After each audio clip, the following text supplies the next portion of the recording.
Jumuiya Afrika Mashariki, tuwezeshe kuishi kwa amani, tutimize na malengo yetu.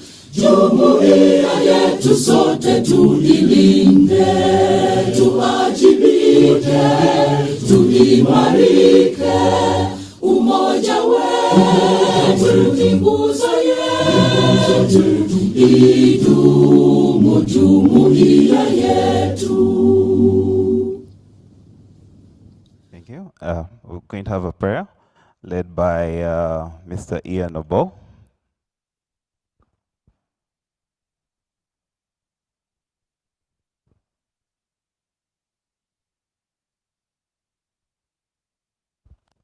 Good morning. Let's humble ourselves for a short prayer. Father, Lord God, we thank you and worship your name. Today, as we start the end of the Data Privacy Month, Father, as we celebrate the Data Privacy Day, we thank you for everyone who has put in their time to make this a successful month. Father, as we start today, I give glory to your name, and I praise you and place this day into your hands. I place the lives of everyone who is going to share with us today, and also place the lives of all of us who are going to listen in. Father, may you enable us to understand. May you enable this to be a seed in the privacy world. Thank you, Father. Amen. Thank you very much. We can have our seats. Welcome once again to this PDPO Conference 2023. This is the second of its kind, if I'm not mistaken. We had a similar event last year. And it's a privilege on behalf of the PDP office that you all took off time, your busy schedules, to be with us here today. You can clap for yourselves. To start us off with the program, allow me invite the National Director for the PDPO office, Ms. Stella Alivatese, to give us the opening remarks to officially start. A warm round of applause, ladies and gentlemen.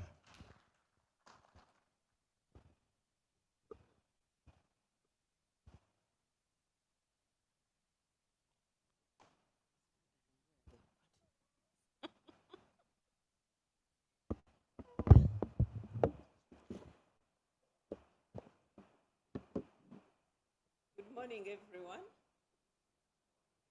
Good morning, everyone. I know we shall provide you some breakfast in about an hour. Good morning. I'm very happy to see you. You know, when I came in, I'm used to the traditional podiums.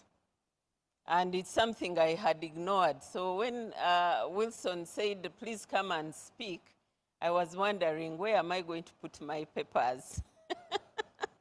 And then I figured out this was the podium.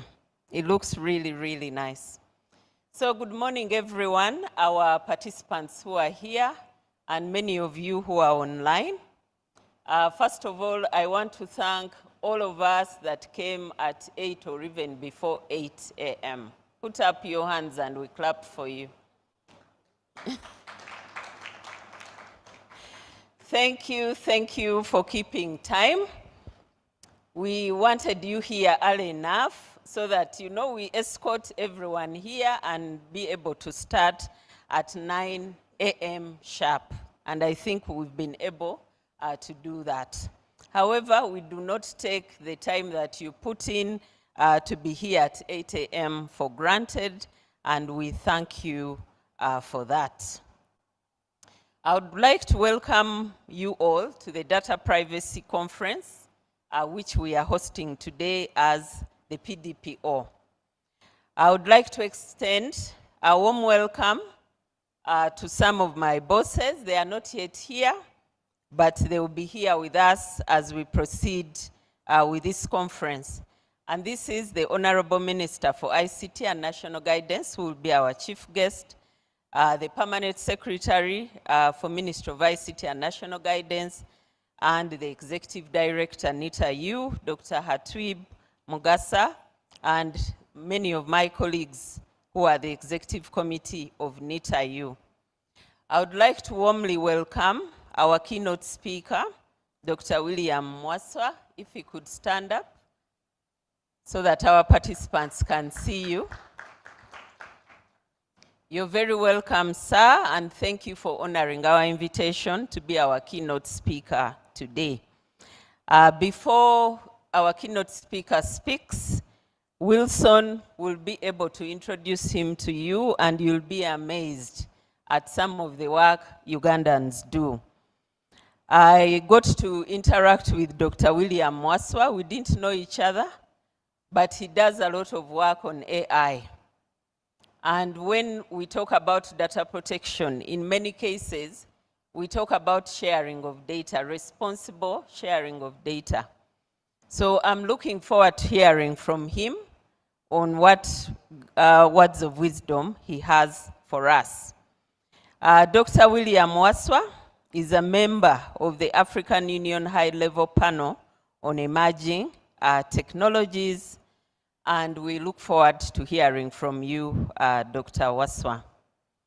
I would also like to warmly welcome our partners, UN Global Pulse Lab Kampala, represented here by the Acting Head of Office, Mr. Martin Mubanjizi. Please clap for him. UN Global Pulse Lab is the reason we've been able to sit you in this nice environment. They are the reason we'll be able to even give you a bite.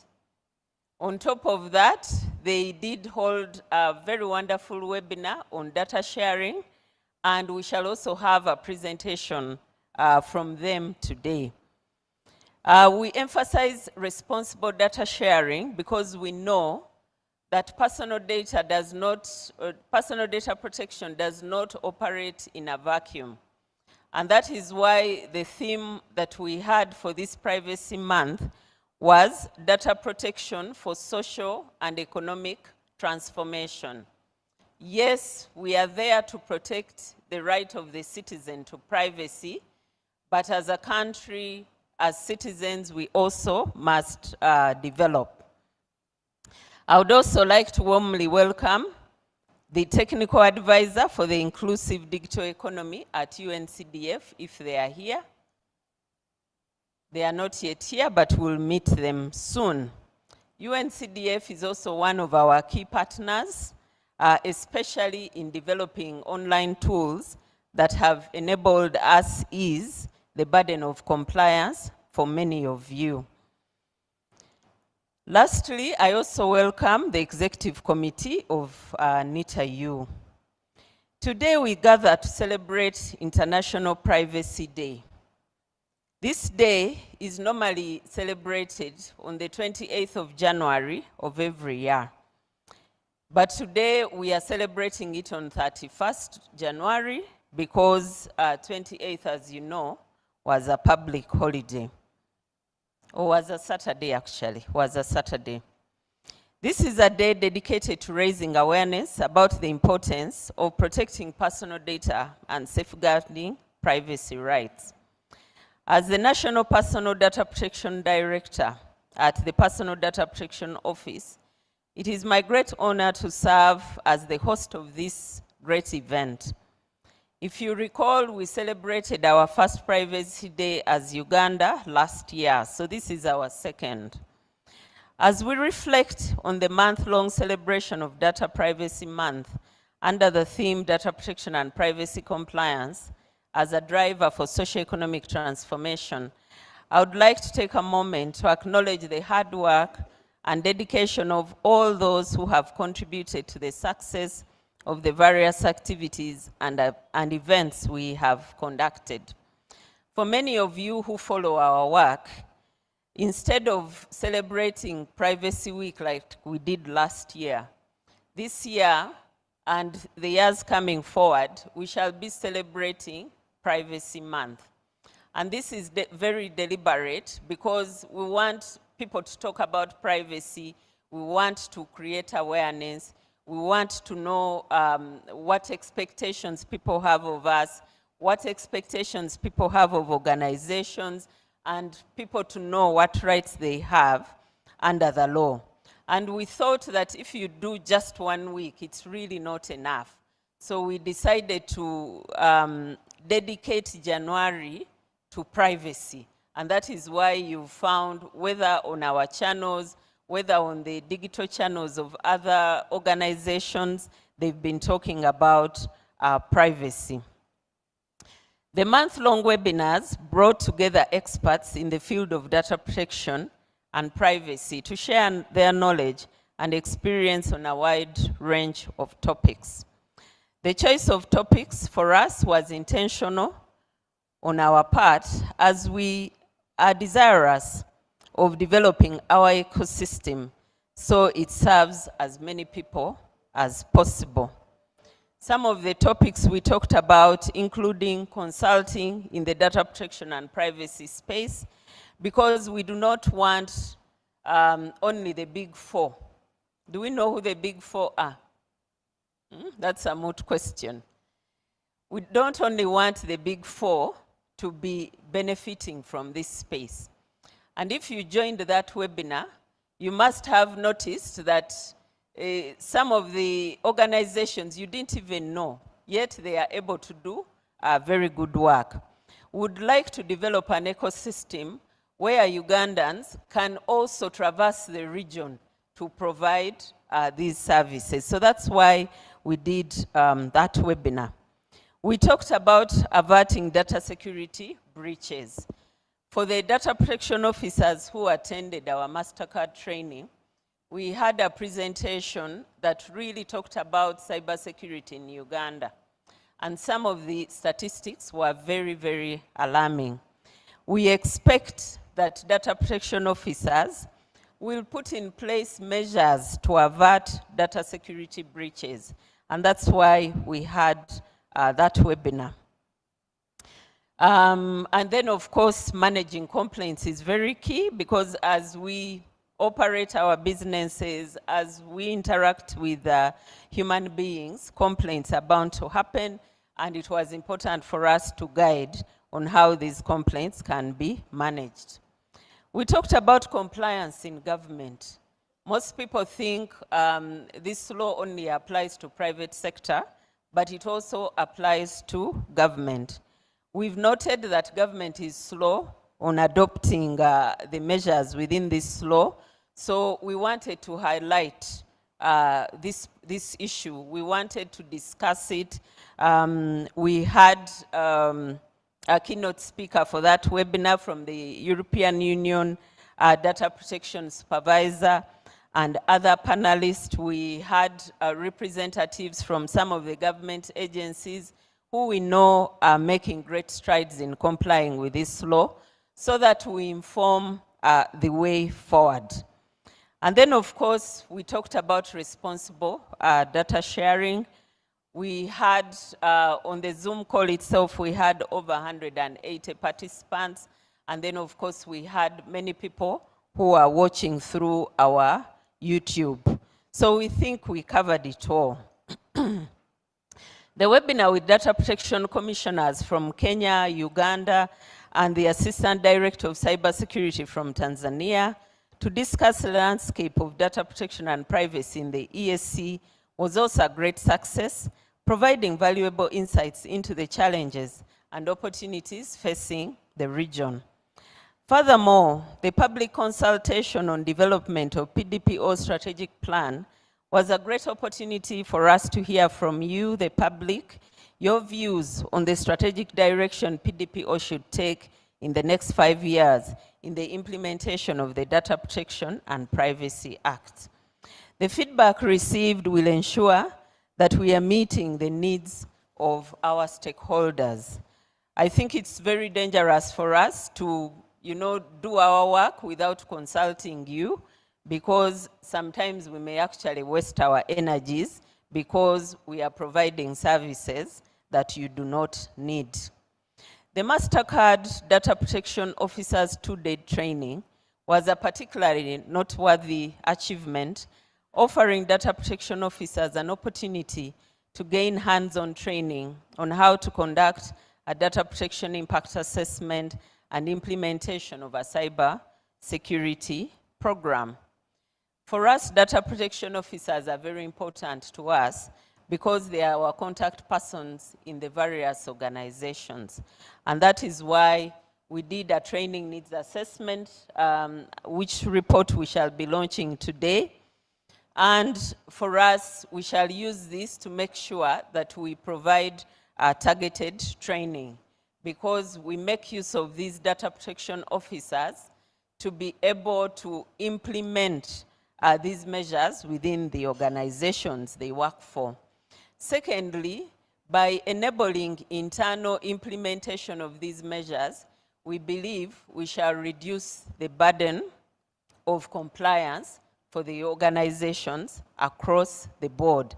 And then, of course, as I said earlier, we are developing an ecosystem. We want our data protection officers to go and serve in Tanzania, where they passed their law in November 2022. And then, of course, we have many other countries within the region who are passing data protection laws. We thank MasterCard for sponsoring that workshop. Beyond the knowledge obtained, DPOs were also able to network and learn from each other. As part of that two-day training event, the data protection officers actually agreed to create a forum, and I think they are now going through that process. And we're happy that we were able to foster that. As I said earlier, this training was a result of a survey that we conducted in November 2022 to establish the training needs of data protection officers registered with us by then. The findings helped us identify key areas where data protection officers require training to efficiently perform tasks related to ensuring compliance with the Data Protection and Privacy Act. The areas covered in the training conducted in collaboration with MasterCard were identified as key areas of need in our training needs assessment report. As I said earlier, this report will be launched today by the Honorable Minister for ICT and National Guidance.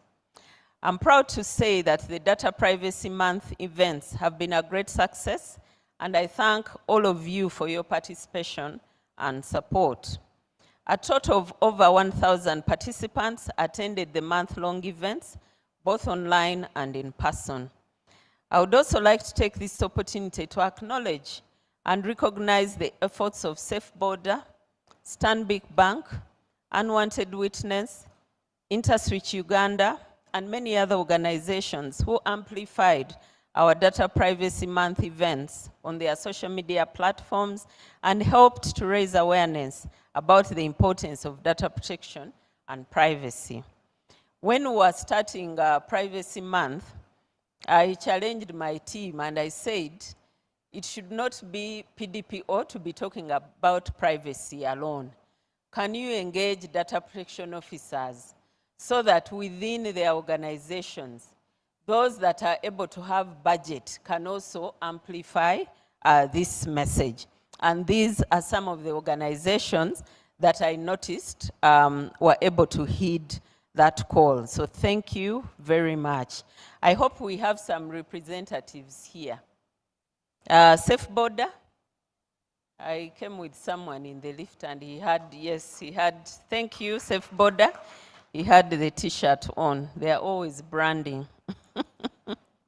Stanbic Bank, thank you, thank you. Unwanted Witness, I'm sure they will be here soon. InterSwitch Uganda, okay, we'll see them later.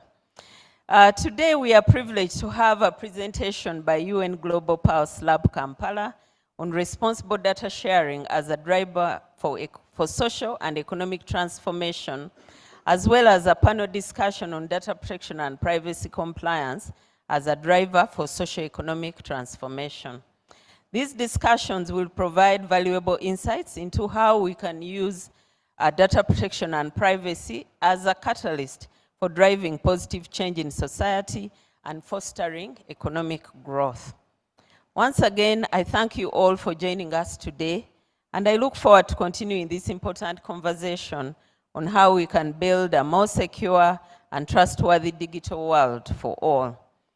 Data protection and privacy compliance is not only a legal and ethical responsibility, but also a driver for social and economic transformation. By protecting personal data and safeguarding privacy rights, we can foster trust and innovation in the digital economy and ultimately improve the well-being of individuals and society as a whole.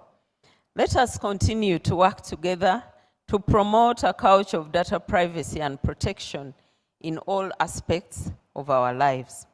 Lastly, I would like to thank our various partners who have enabled us to celebrate Privacy Month, including NITA-U, MasterCard, UN Global Pulse Lab Kampala, the Ministry of ICT, and others.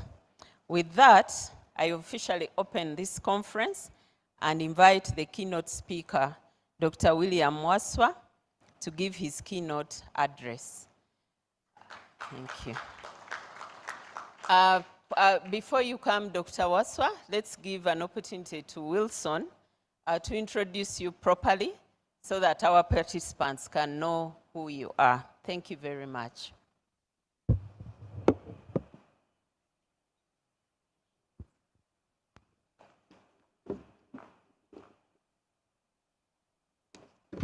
Thank you very much, Ms. Stella. Another warm round of applause for her. She's opened this to a very good start.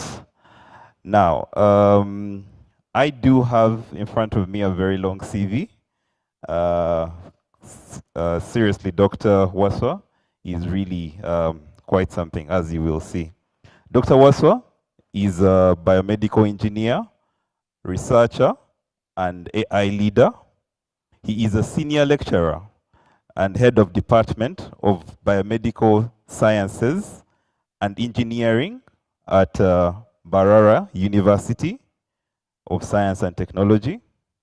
He leads the Advanced Medical Imaging and Artificial Intelligence Lab at the same institution. He is a member of various artificial intelligence technical committees, including the World Health Organization Artificial Intelligence for Health, African Union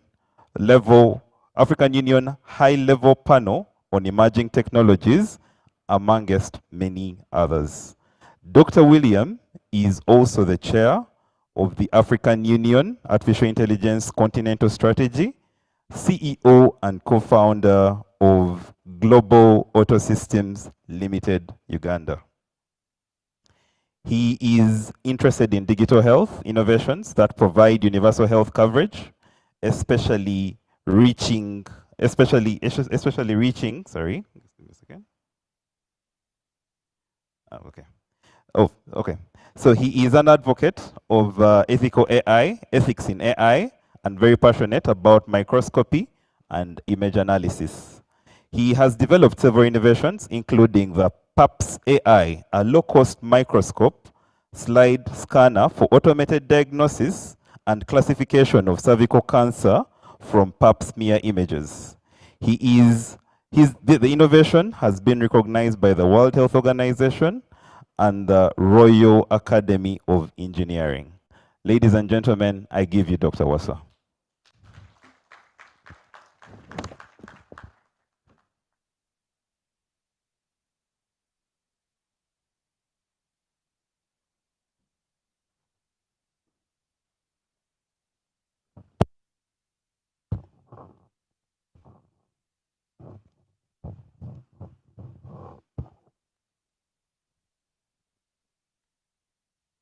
Good morning, everyone.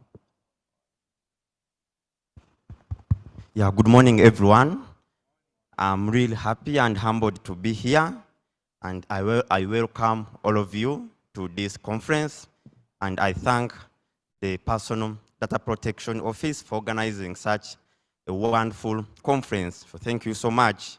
So all protocol duly observed. Allow me to express my sincere gratitude to the Personal Data Protection Office for organizing this conference to celebrate the Data Privacy Day of 2023.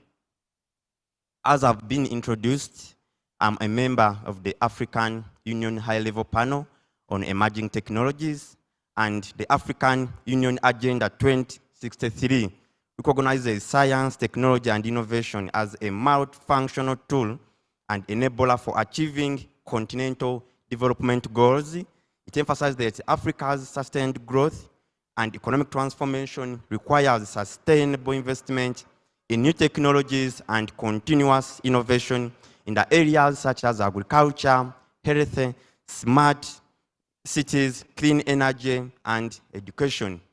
So the African Union High-Level Panel on Emerging Technologies was established in 2016 when the heads of member states directed the NEPAD agents to establish a mechanism of finding experts in the field of emerging technologies that can provide technical support to the African Union member states. So African Union Panel on Emerging Technologies, which is usually called APET, is a 10-member panel of experts that advises the African Union and its member states on how to harness emerging technologies. And I'm happy to say that Uganda is represented on this high-level committee for Africa, and it brings a lot of opportunities for us here in Uganda. So APET is very, very cognizant of emerging technologies and has extensively explored how Africa can benefit from these technologies, including our recent work and reports on gene drives, microgrids for precision agriculture, next generation medicine, artificial intelligence, urban agriculture, biotechnology, including gene editing, 3D printing, next generation batteries, and water purification. APET has extensively explored these areas and presented reports to African member states on how these technologies can be harnessed for socio-economic transformation in the various member states. So APET is currently developing an artificial intelligence continental strategy for Africa, which is going to help promote responsible AI adoption by ensuring the ethical, transparent, and accountable use of AI technologies through the development of AU member states' expectations, continental values, and also laws and societal norms that are really addressed by a continental strategy. And also the AI policy or the AI continental strategy is going to also help address the myth and misconception on artificial intelligence and address policy and implementation challenges and opportunities. The strategy is actually also currently looking into how to empower policymakers with expertise in artificial intelligence and tap into the different opportunities of how AI can actually be used in policy making. So ladies and gentlemen, do you think AI is a threat to humanity? Do you think AI is a threat to data privacy? AI is here to stay and is becoming more sophisticated, more self-learning, and more intelligent. Hence, we need to tap into the opportunities that are being presented by AI to better our society and different challenges that we are currently. However, we need to ensure that we do have the right policies in place. We need to ensure that we do have the infrastructure in place and also human capital so that we can be able to tap into these opportunities. The current AI content strategy that we are developing has been developed with different experts around Africa and also experts from outside Africa. And I'm actually happy to say that there are a number of experts in Uganda that have been included. And Dr. Martin is one of the members that has been representing the UN Pulse Global Pulse. And we are actually very grateful for the input from you. And we are yet to get more input from other members. So AI uses vast amounts of data. Some of this data could be sensitive personal information. So although some of this data could be anonymized, there's risk of this data being de-anonymized actually using artificial intelligence. So data protection principles like fairness, transparency, accuracy, integrity can all be enhanced by artificial intelligence. However, there's the biggest concern of bias, and bias is one of actually the biggest concerns in artificial intelligence. Hence, there's a need for open source data science initiatives to ensure that we overcome such limitations in artificial intelligence. So the Personal Data Protection Office, you have a big task ahead. For example, the European Union has the General Data Protection Regulation to protect the people's privacy and data broadly.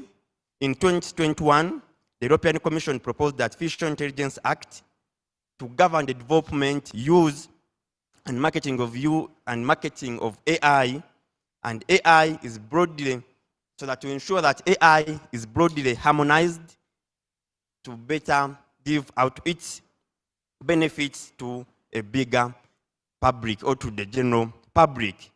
Similarly, in the US, there have been attempts and a lot of work to ensure that they have put laws to ensure that AI is actually well captured in the available data protection laws.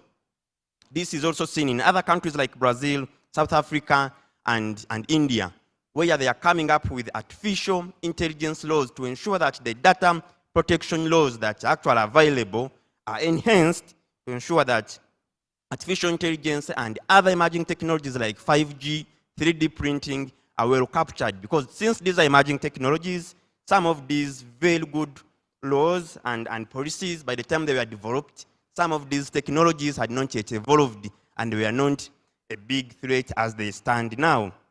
Hence, there is a need for the Personal Data Protection Office to take a special interest in ensuring that Uganda, or the data protection law that you have in Uganda, takes into consideration of the different AI use cases. However, without suffocating or without preventing innovation in the field of artificial intelligence. So there are different opportunities or different strategies that different countries have used, and one of them is actually the regulatory sandbox, which is an option that different countries are using to regulate AI, but at the same time, not necessarily limiting or preventing the innovation in the area of artificial intelligence. So in conclusion, AI can really support data privacy compliance.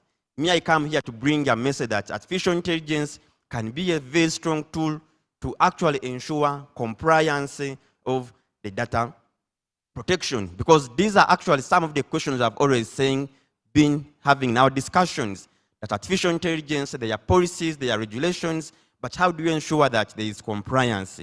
And that is actually one of the biggest issues or the biggest stages in regulating artificial intelligence. So artificial intelligence can be an answer to support data privacy compliance.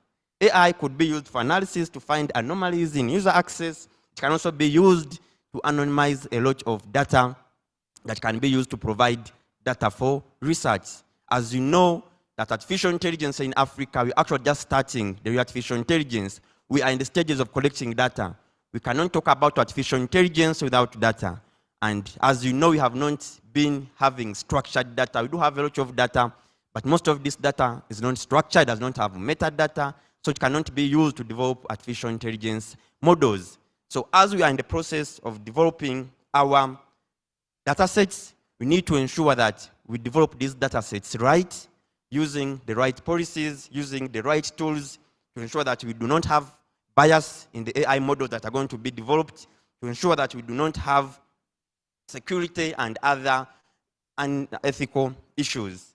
So at APET, or at the African Panel on Emerging Technologies, we believe that science, technology, and innovation can effectively lead to job creation for the youth across the African continent, and Africa can achieve actually an innovative and technology-based socio-economic transformation to benefit the African's youth according to the aspirations of the African Union Agenda 2063, and also according to the Science, Technology, and Innovation Strategy for Africa 2024.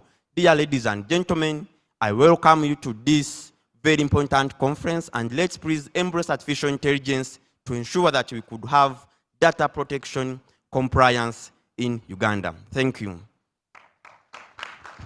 A round of applause for Dr. Wassa. Thank you very much, Doctor, for such an insightful presentation. Now, ladies and gentlemen, there's been a slight change in our program. We were supposed to have breakfast earlier, but now we're going to have it now, and we will have the panel discussion in 30 minutes right after that. Thank you, ladies and gentlemen.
Ladies and gentlemen, our breakfast is behind us. You can walk to the tables. You'll receive a coupon, and you can have some breakfast. Thank you.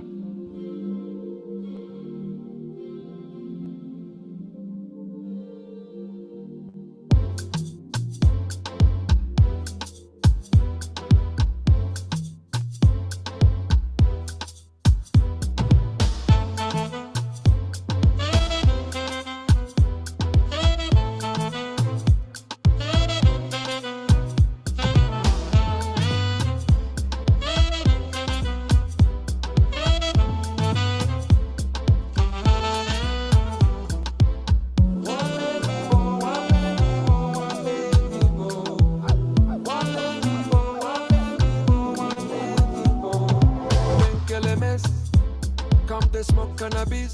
Doctor say make a pop one of this. Make me fly like say I'm Aladdin. Come bring some kind melodies. Oh mommy myself no do pass like this. So many things inside of my jeans. I slide down DBTs.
Knight Frank Uganda, we had the opportunity of utilizing both the manual process and the automated process. Giving my comparison between the manual and the automated processes of registration with the Data Protection Office, in my personal opinion, I would like to believe that the automated process was more seamless and gave me a better experience as a user as opposed to the manual process.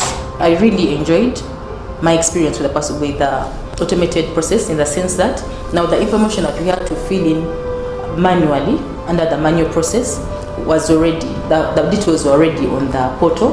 So all somebody had to do was fill in that information. So it was very easy for you to know which information had to be filled in, and then knowing that your progress and how much information you had to get.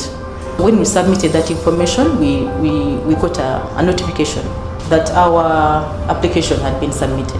Once I received that automated email stating that there was more information that was required, I logged into the portal and I was able to see the information that they wanted that was missing.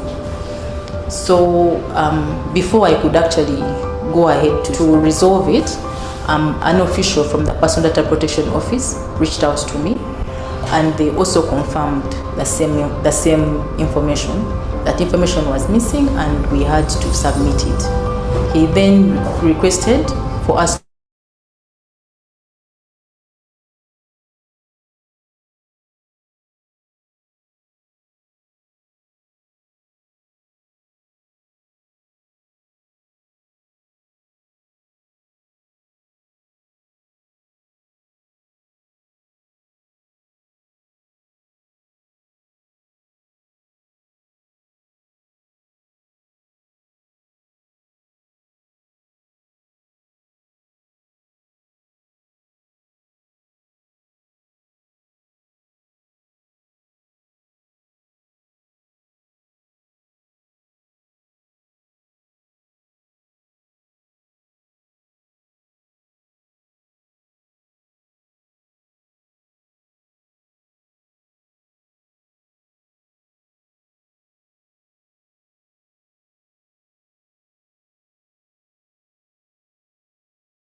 automatically ensures completeness of this report. We found the form quite useful and easy to use.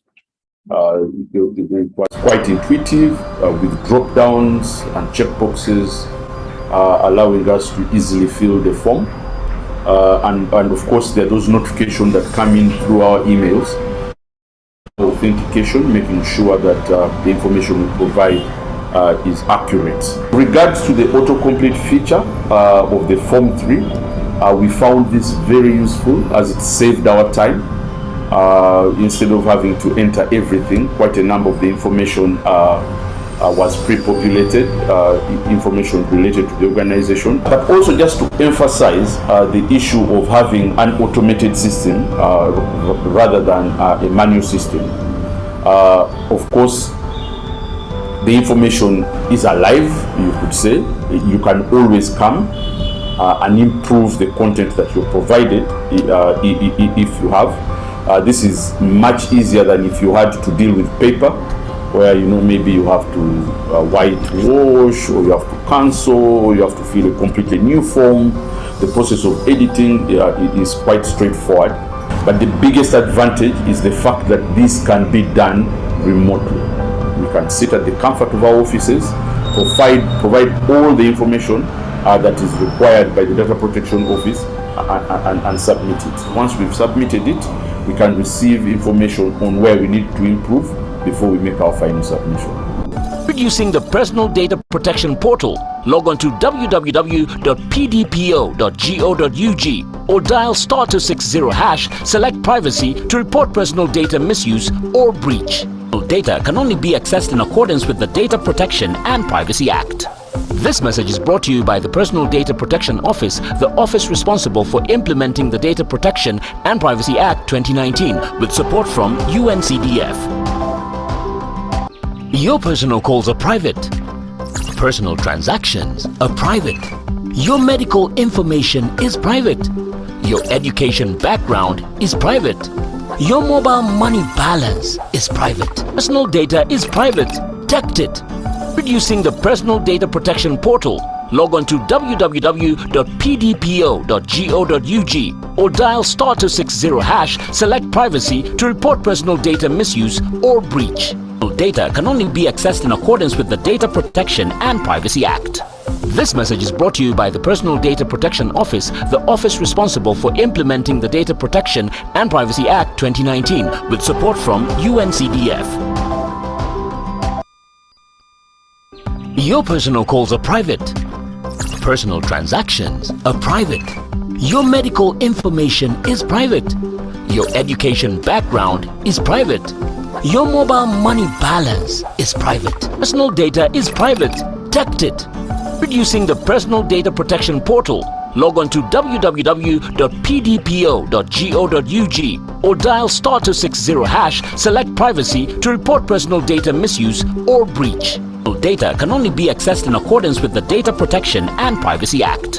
This message is brought to you by the Personal Data Protection Office, the office responsible for implementing the Data Protection and Privacy Act 2019, with support from UNCDF.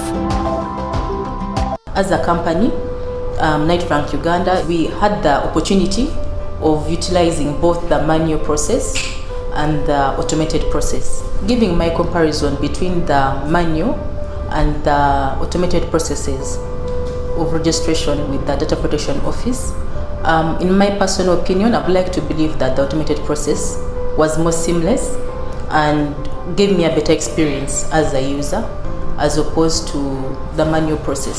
I really enjoyed my experience with the automated process, in the sense that now the information that we had to fill in manually under the manual process was already, the details were already on the portal, so all somebody had to do was fill in that information.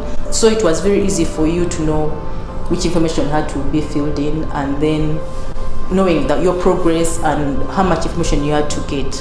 When we submitted that information, we got a notification that our application had been submitted. Once I received that automated email stating that there was more information that was required, I logged into the portal and I was able to see the information that they wanted, that was missing. So before I could actually go ahead to resolve it, an official from the Personal Data Protection Office reached out to me, and they also confirmed the same information. That information was missing and we had to submit it. He then requested for us to have a virtual meeting so that they could walk us through the information that was needed. So they were able to guide us, and we submitted all the information. After we submitted the missing information, we received an email confirming that our application had been successfully submitted. A day or two after that, we received an automated email from the Personal Data Protection Office confirming that our application had been approved and the certificate had been issued. We logged into the portal and we were able to download the certificate. We'll be able to renew our application after the 12 months have elapsed. Using the Personal Data Protection Portal, log on to www.pdpo.go.ug or dial *260#, select Privacy to report personal data misuse or breach. Data can only be accessed in accordance with the Data Protection and Privacy Act. This message is brought to you by the Personal Data Protection Office, the office responsible for implementing the Data Protection and Privacy Act 2019, with support from UNCDF. The experience of the Ministry of Health and my own experience in using the data portal, I think it is important to note that a mechanism that can be filled remotely, that does not allow us to move physically to the Data Protection Office, is one that greatly and significantly ensures completeness of this report. We found the form quite useful and easy to use. It was quite intuitive with drop downs and checkboxes, allowing us to easily fill the form. And of course, there are those notifications that come in through our emails that allow authentication, making sure that the information we provide is accurate. In regards to the autocomplete feature of the Form 3, we found this very useful as it saved our time. Instead of having to enter everything, quite a number of the information was pre-populated, information related to the organization. But also just to emphasize the issue of having an automated system rather than a manual system. Of course, the information is alive, you could say. You can always come and improve the content that you're provided if you have. This is much easier than if you had to deal with paper, where maybe you have to whitewash, or you have to cancel, or you have to fill a completely new form. The process of editing is quite straightforward. But the biggest advantage is the fact that this can be done remotely. We can sit at the comfort of our offices, provide all the information that is required by the Data Protection Office and submit it. Once we've submitted it, we can receive information on where we need to improve before we make our final submission. Using the Personal Data Protection Portal, log on to www.pdpo.go.ug or dial *260#, select Privacy to report personal data misuse or breach. Data can only be accessed in accordance with the Data Protection and Privacy Act. This message is brought to you by the Personal Data Protection Office, the office responsible for implementing the Data Protection and Privacy Act 2019, with support from UNCDF. Your personal calls are private. Personal transactions are private. Your medical information is private. Your education background is private. Your mobile money balance is private. Personal data is private. Protect it. Using the Personal Data Protection Portal, log on to www.pdpo.go.ug or dial *260#, select Privacy to report personal data misuse or breach. Data can only be accessed in accordance with the Data Protection and Privacy Act. This message is brought to you by the Personal Data Protection Office, the office responsible for implementing the Data Protection and Privacy Act 2019, with support from UNCDF. As a company, Knight Frank Uganda, we had the opportunity of utilizing both the manual process and the automated process. Giving my comparison between the manual and the automated processes of registration with the Data Protection Office, In my personal opinion, I would like to believe that the automated process was more seamless and gave me a better experience as a user as opposed to the manual process. I really enjoyed my experience with the automated process, in the sense that now the information that we had to fill in manually under the manual process was already, the details were already on the portal. So all somebody had to do was fill in that information. So it was very easy for you to know which information had to be filled in, and then knowing that your progress and how much information you had to get. When we submitted that information, we got a notification that our application had been submitted. Once I received that automated email stating that there was more information that was required, I logged into the portal and I was able to see the information that they wanted that was missing. So before I could actually go ahead to resolve it, an official from the Personal Data Protection Office reached out to me, and they also confirmed the same information. That information was missing and we had to submit it.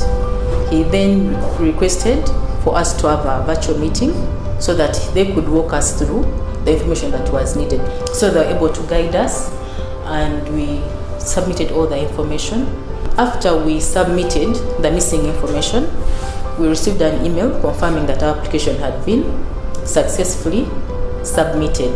A day or two after that, we received an automated email from the Personal Data Protection Office confirming that our application had been approved and the certificate had been issued. We logged into the portal and we were able to download the certificate. We'll be able to renew our application after the 12 months have elapsed. Using the Personal Data Protection Portal, log on to www.pdpo.go.ug or dial *260#, select Privacy to report personal data misuse or breach. Data can only be accessed in accordance with the Data Protection and Privacy Act. This message is brought to you by the Personal Data Protection Office, the office responsible for implementing the Data Protection and Privacy Act 2019, with support from UNCDF. The experience of the Ministry of Health and my own experience in using the data portal, I think it is important to note that a mechanism that can be filled remotely, that does not allow us to move physically to the Data Protection Office, is one that greatly and significantly ensures completeness of this report. We found the form quite useful and easy to use. It was quite intuitive with drop downs and checkboxes, allowing us to easily fill the form. And of course, there are those notifications that come in through our emails that allow authentication, making sure that the information we provide is accurate. In regards to the autocomplete feature of the Form 3, we found this very useful as it saved our time. Instead of having to enter everything, quite a number of the information was pre-populated, information related to the organization. But also just to emphasize the issue of having an automated system rather than a manual system. Of course, the information is alive, you could say. You can always come and improve the content that you provided if you have. This is much easier than if you had to deal with paper, where maybe you have to whitewash, or you have to cancel, or you have to fill a completely new form. The process of editing is quite straightforward. But the biggest advantage is the fact that this can be done remotely. We can sit at the comfort of our offices, provide all the information that is required by the Data Protection Office and submit it. Once we've submitted it, we can receive information on where we need to improve before we make our final submission. Using the Personal Data Protection Portal, log on to www.pdpo.go.ug or dial *260#, select Privacy to report personal data misuse or breach. Data can only be accessed in accordance with the Data Protection and Privacy Act. This message is brought to you by the Personal Data Protection Office, the office responsible for implementing the Data Protection and Privacy Act 2019, with support from UNCDF. Your personal calls are private. personal transactions are private. Your medical information is private.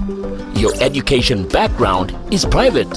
Your mobile money balance is private. Personal data is private. Protect it.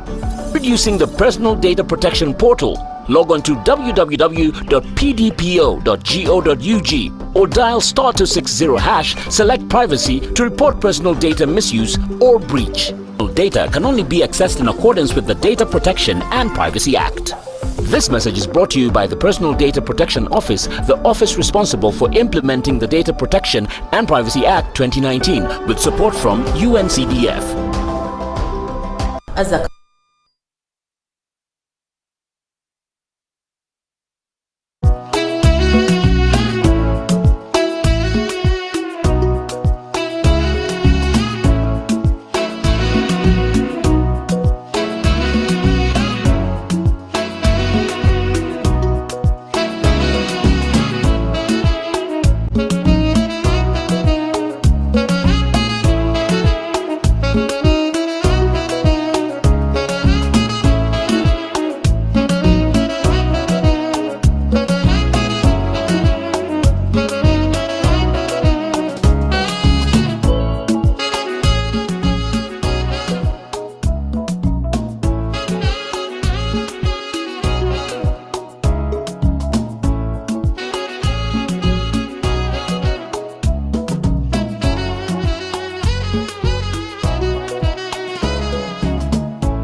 Thank you, DJ.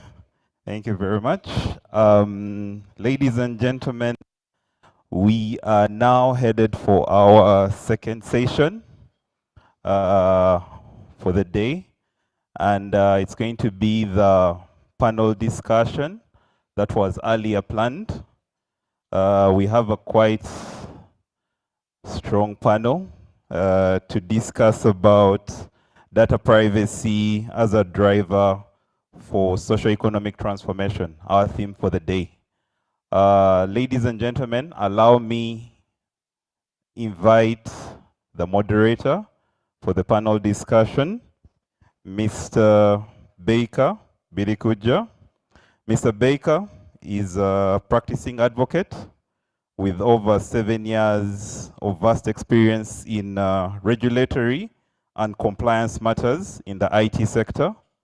He is currently the manager, compliance and investigations at the PDPO office, a role where he provides regulatory oversight, activities related to data protection and privacy. Ladies and gentlemen, Mr. Baker Birikuja. A round of applause.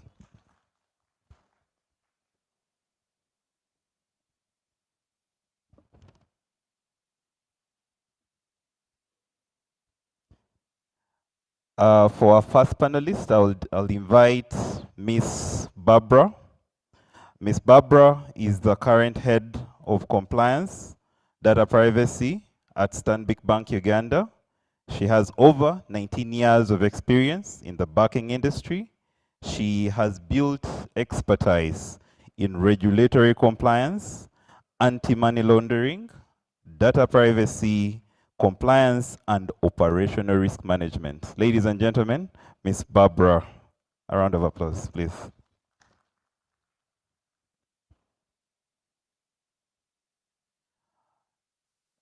Please allow me invite Ms. Fiona Chiwanuka. She's an advocate with over 10 years experience in corporate, trademarks, telecommunications, and technology law practice. She is currently the legal counsel at Jumia Uganda. Her expertise includes spearhead and implementation of consumer protection and data privacy in the e-commerce space. Ladies and gentlemen, a warm round of applause for Ms. Fiona.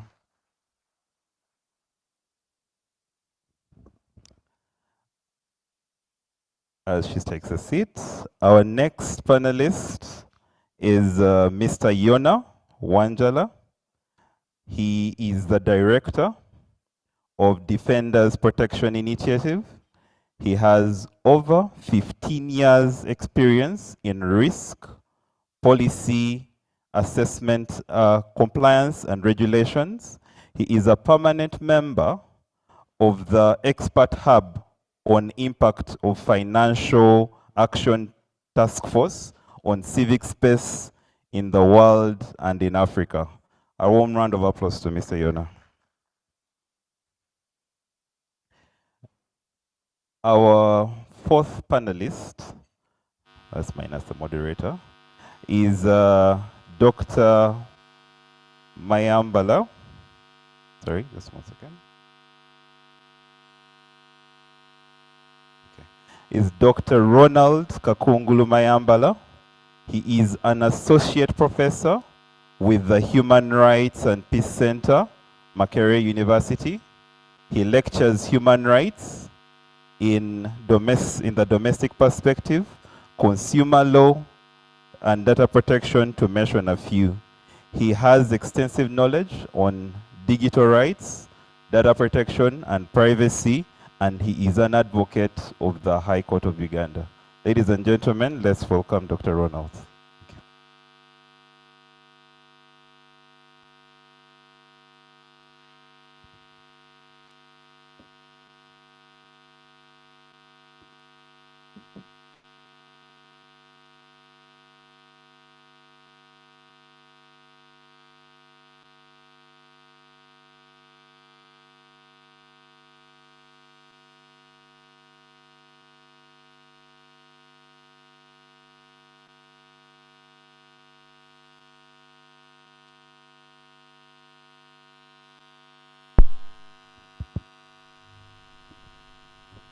Thank you, Wilson. You can hear me? Good morning. Am I audible enough? Okay. Thank you to our panelists. Great to see you here. I believe we'll be having a very fruitful and productive discussion. We are at the close of the Data Privacy Month. So today's discussion and panel will be discussing really what the theme was, data privacy compliance as a driver of socio-economic transformation.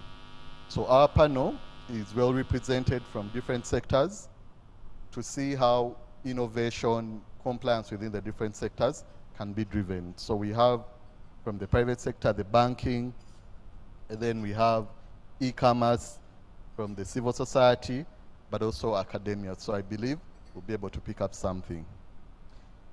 So I'll start with Barbara, Miss Barbara Dokoria from Stanbic Bank.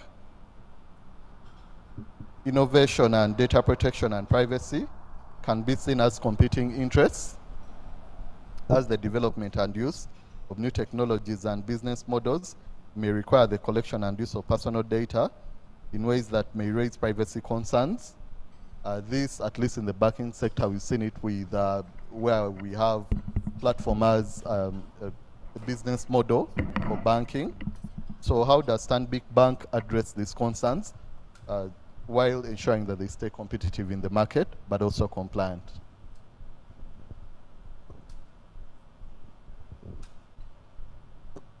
Thank you, Becca. Although I don't know if you can hear me clearly, it feels a bit low. How do you increase the volume?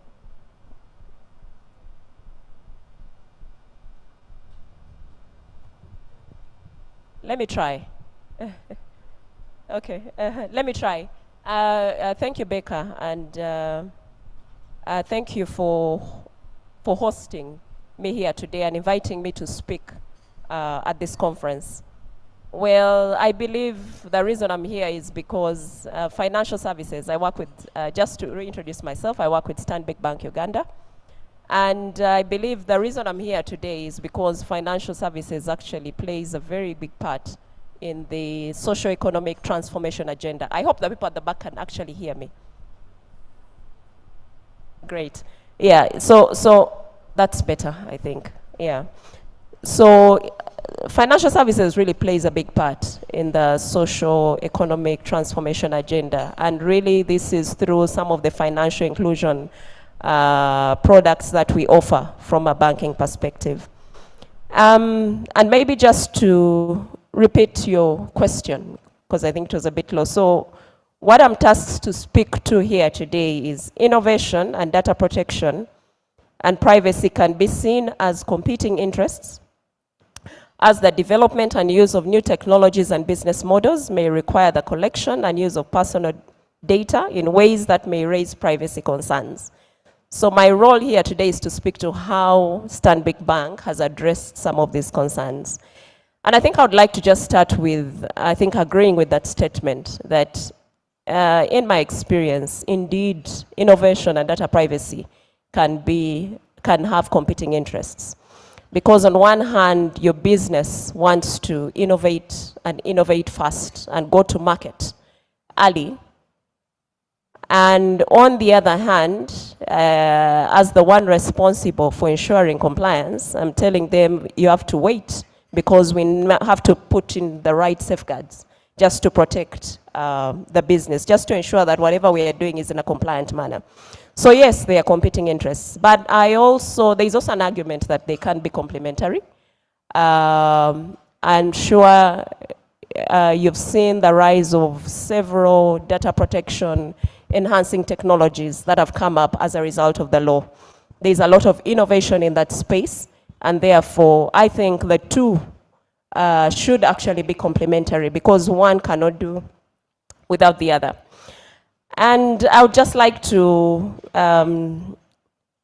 share from my experience in Stanbic. So in the banking industry, we are being forced to innovate. And that means we have to venture into spaces we haven't because there's a rise of fintechs, the digital economy, you all know that. And a lot of these fintechs are now eating into into our space, and that's how we call it. Because traditional banking is no longer something that is going to actually deliver a right customer experience to a client.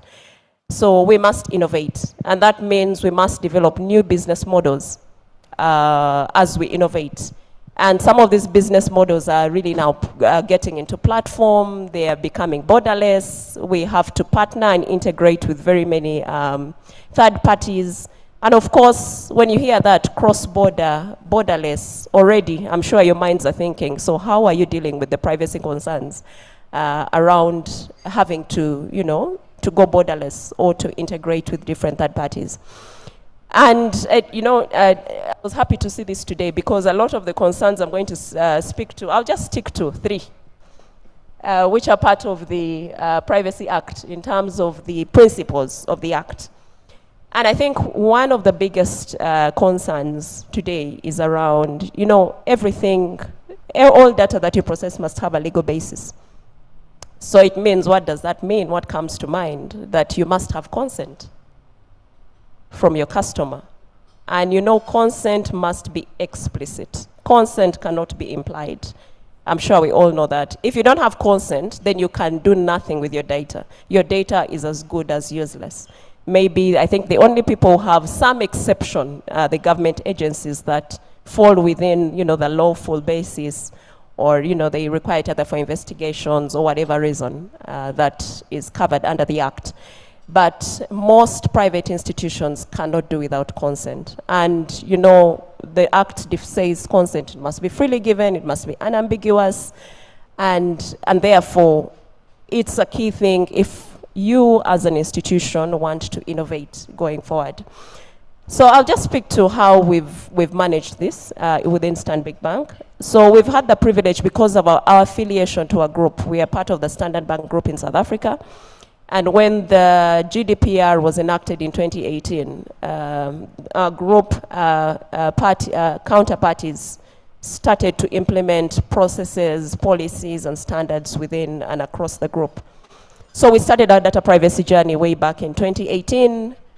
And one of the key things, the winning points for us, was around embedding data privacy consent clauses within all our customer onboarding documentation.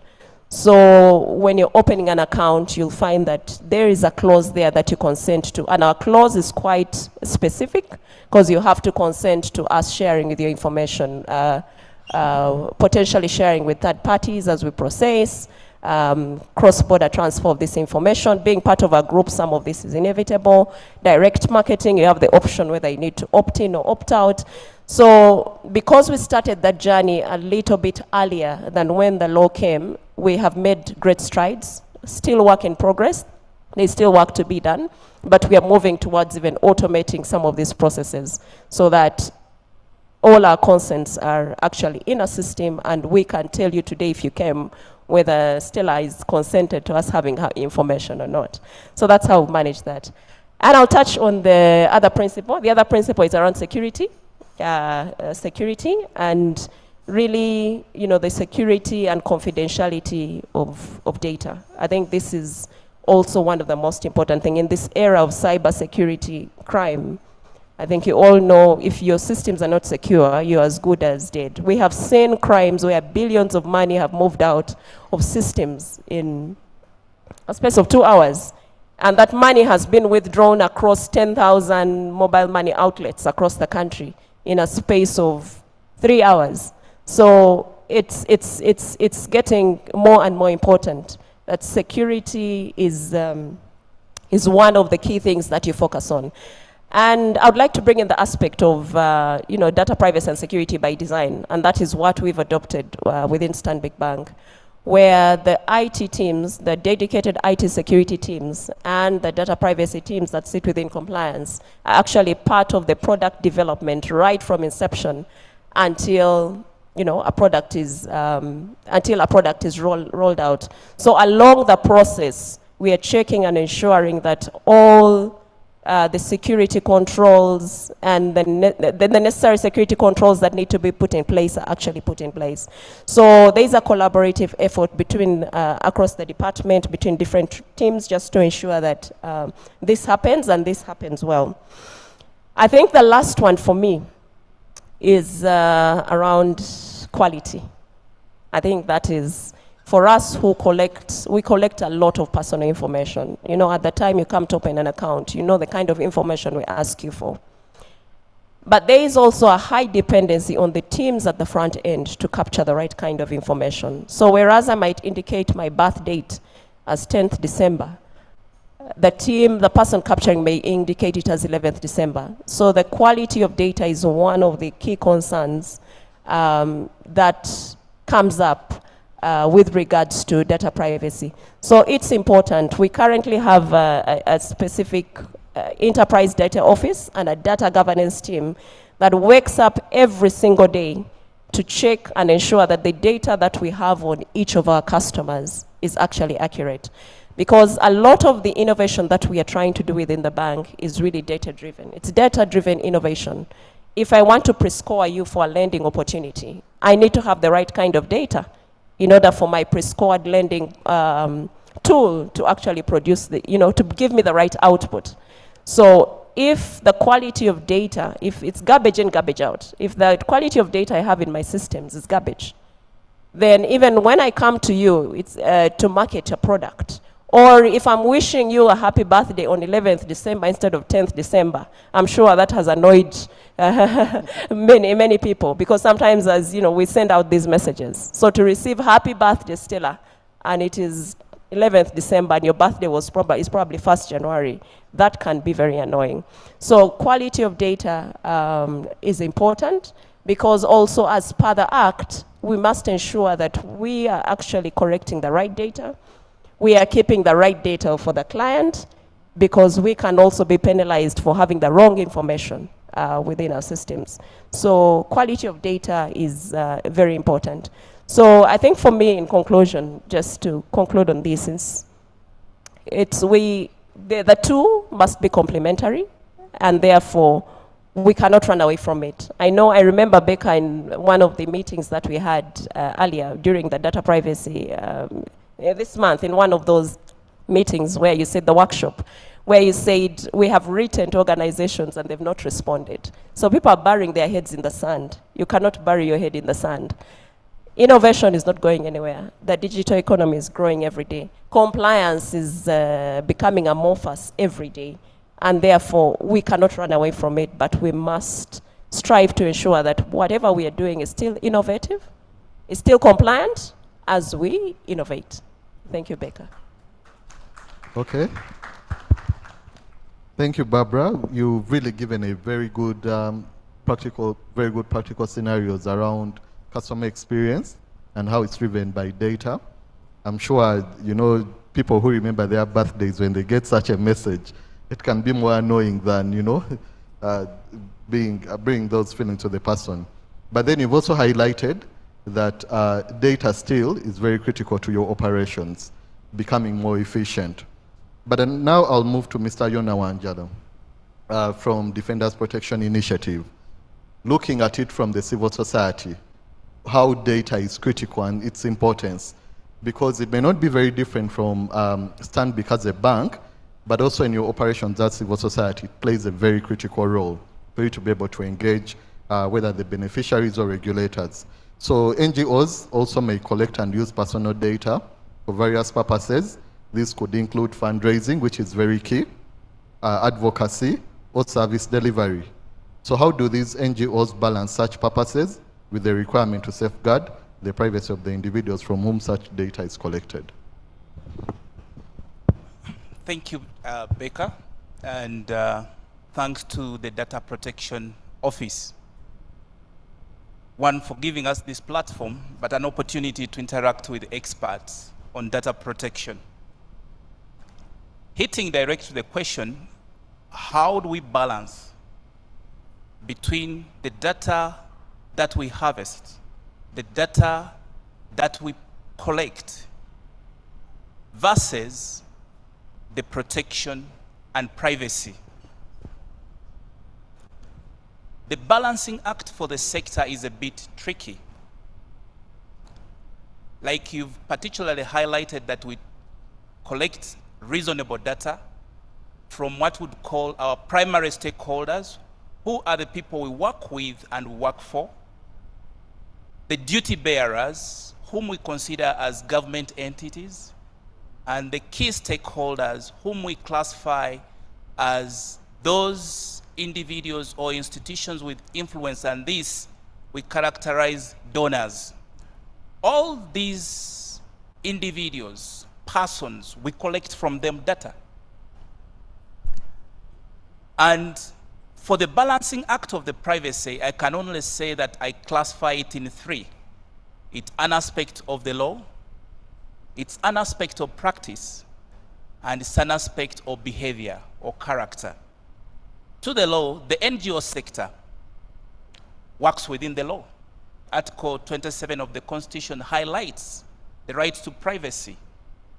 And most of the institutions in the NGO sector, actually, the right to privacy and protection is highly embedded in the constitutions. We are also blessed as a country, 2019, to have a law that mirrors that of the UK, and that is the Personal Data and Privacy Act 2019.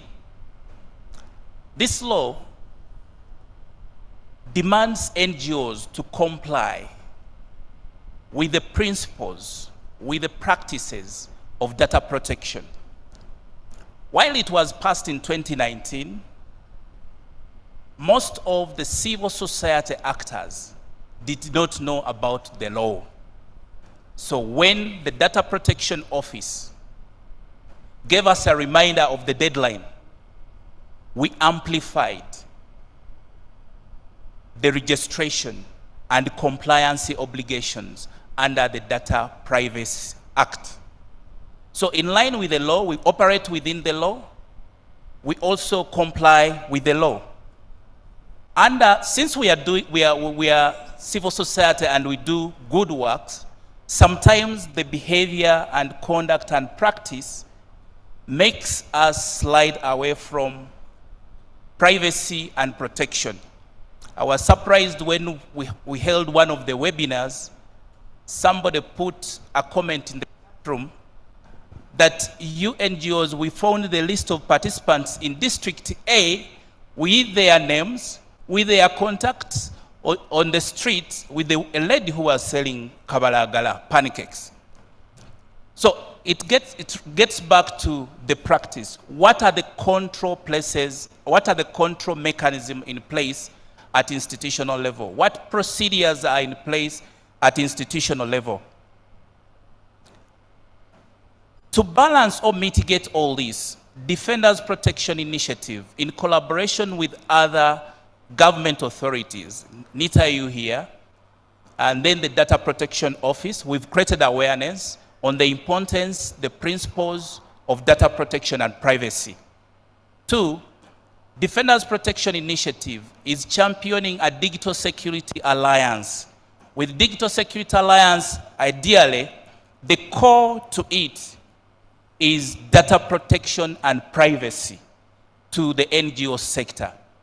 Many sector players do not know the dangers of lacking mitigants to the risks that can accrue on collecting, storing, and disseminating data. So the Digital Security Alliance brings together all NGO actors who have a component on digital security, privacy, who advocate for shift to better data protection and privacy practices, to 1, create awareness, 2, build the capacity of data protection officers, 3, conduct audits to institutions within the reach and within the mandate. We're still limited with the capacity. Also, this Digital Security Alliance brings together a community of practitioners who can respond to any data and safety privacy issue within the NGO sectors. We have a safer platform where members of the sector can raise questions and get feedbacks. Should those questions not be able to be understood by the participant or explained by that particular officer, then we escalate it. And I'm happy to say that we've been working with NITAU, consulting on them, because they have a mechanism which actually we are replicating on emergency response, responding to data security and privacy issues in real time in all the corners. Initially, we used to concentrate mainly in the capital, but now we are moving out of the capital to create data protection and privacy focal person in different regions in Uganda. So those are some of the ways we try to balance the act, promoting good practices, emphasizing the obligation under the law, but then also shifting to data protection and privacy practice mechanism. This is whole work. Adopting and shifting to better practices, because for the last 10 years, we've been amplifying digital security, but we still find flaws. And it's an aspect that unless somebody realizes that it's one of their implicit weaknesses, it can hardly change. For example, you can call an officer, send me the raw data of research point A, and they release the data. Not because the policies are not in place, not because nobody is practicing it, but because some people take data protection and privacy for granted. It's a common habit, but we all need to work on it. Not only in the NGO sector, it goes across all institutions that collect data, that manage the store data, and that share data. Yeah, over to you. Okay, thank you, Yona. And I need to add, in the NGO sector, or what we call the civil society sector, when we started reaching out to them about the importance of data protection and privacy, many thought that the law is there to stop them from collecting personal data. And I could add, many were defensive. But we'll be revisiting the question on collaboration. We worked with the regulator, the National Bureau for NGOs. Then we also worked with Defenders Protection Initiative. Many came to realize that actually this was to help them. The law is not telling you to collect the data, but rather it's saying do it responsibly. So very many of them have appreciated, and actually in a space of about 4 months, we've had over 700 NGOs register. We even had a month where we trained them weekly. So these purposes, whether it's to their donors, to other regulators, but knowing that you can do it responsibly and there is something that can guide you, which is the Data Protection and Privacy Act, is something which they've benefited from, and we believe we'll be doing the same with other sectors. But of course, they've also had challenges, as Yona pointed out. So these challenges are not specific to the NGO sector. I will now go to Fiona on the e-commerce. During COVID, very many of us went online. Very many people who had not even downloaded an application, had something delivered to your doorstep without knowing who you're buying from, beyond the information they give. So, and yet, when you go online, a lot of information is collected from you, from your behavior, what you order, and even what you browse. So, Fiona Jumia, can you describe for us specific data protection and privacy challenges that your organization faces as an e-commerce company, and how you address them, particularly around collection and use of personal data?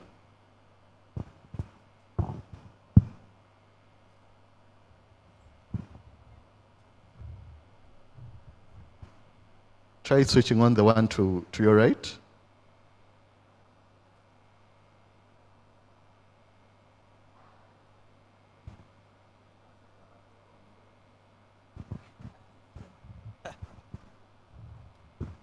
Good morning, everyone.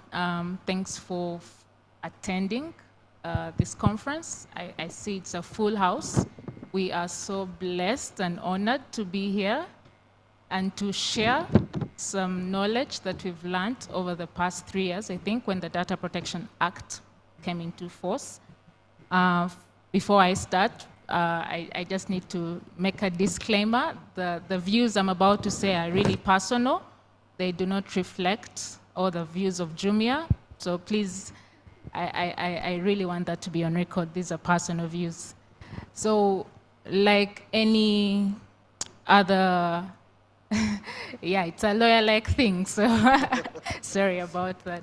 So like any other business, we are in the e-commerce space, so we get to contribute to the digital economy. And like Becca said, the digital economy really thrived during COVID. And you know, with the digital economy, you cannot do much without information. Information is an enabler of the digital economy. So for me, once, and I think government of Uganda was on track, they had already started laws that facilitate doing business in the digital economy. We had the Electronic Transactions Act. The Electronic Transactions Act has an entire Part 4 on consumer protection. So the Personal Data Protections Act is just like reinforcing what was already there in the Electronic Transactions Act. All these enable investors, innovators to grow and develop the digital economy. So for me, when we started out, I think Stanbic said it, we were privileged that our global partners had already started the European GDPR. So we already had global assistance on privacy laws or privacy policies, on how to prepare and work effectively in a market where there are no specific laws that govern data collection. Of course, before I get to the challenges, I don't know why Becca said I need to first talk about challenges. We also have to appreciate what the office has done. I was attending one of the webinars last week. Guys, I really encourage you to attend webinars. It's a low-hanging fruit to acquire awareness. And we're with a webinar for commissioners in Uganda, Kenya, Tanzania. For me, it was the best part of Data Privacy Month, because we got to understand how well, as Uganda, we had gone. Honestly, we're ahead of Kenya. Our statuses and achievements and what we have done is great strides. And before I talk about challenges, please give a hands clap to the Data Protection Office. They have done so much with so little. We are all now in an economy where people are talking about budget cuts, spend cutting and everything. But once I listened to what Ugandan office had done, I was like, wow. For me, that's because while I work, I don't work in isolation. I work with a team of other lawyers in different markets. So to be able to be the first mover and say, in Uganda, this is what we're doing. In Uganda, this is what we're doing. It makes us look good, and it also makes us sure that our government is serious about innovation, about the digital economy. And before I talk about challenges, Becca, thank you for that and the team. So now talking about challenges, unfortunately. When we started, like I said, we're using we're using what our partners or our funders, their documents or their policies. And then a new law came into place. You all know now that most of the African countries are rolling out data protection laws. And why I've been telling you, Club for Uganda, we're among the first to even have a personal data protection office. So we've been rolling out, and so our processes started to be tested. One of the principles in data privacy is you have to be transparent on what we do. And in fact, for us at Jumia, we want to be as transparent as possible, because when you do a business over the internet, you want to build trust, you want to build confidence, you want to build adoption, and people to come to your platform. You have to give them a reason to come to your platform because they trust it. So in building trust, one of the first practices we put into place was we had to have a privacy notice. A privacy notice is like the first step if you're going to come into the digital economy. It's basically something that tells any of your users when they come to your website, what are you collecting, why are you collecting it, and all that other detail. So when we started the registration process, our document was put on taste. because we now had to incorporate local law into it. And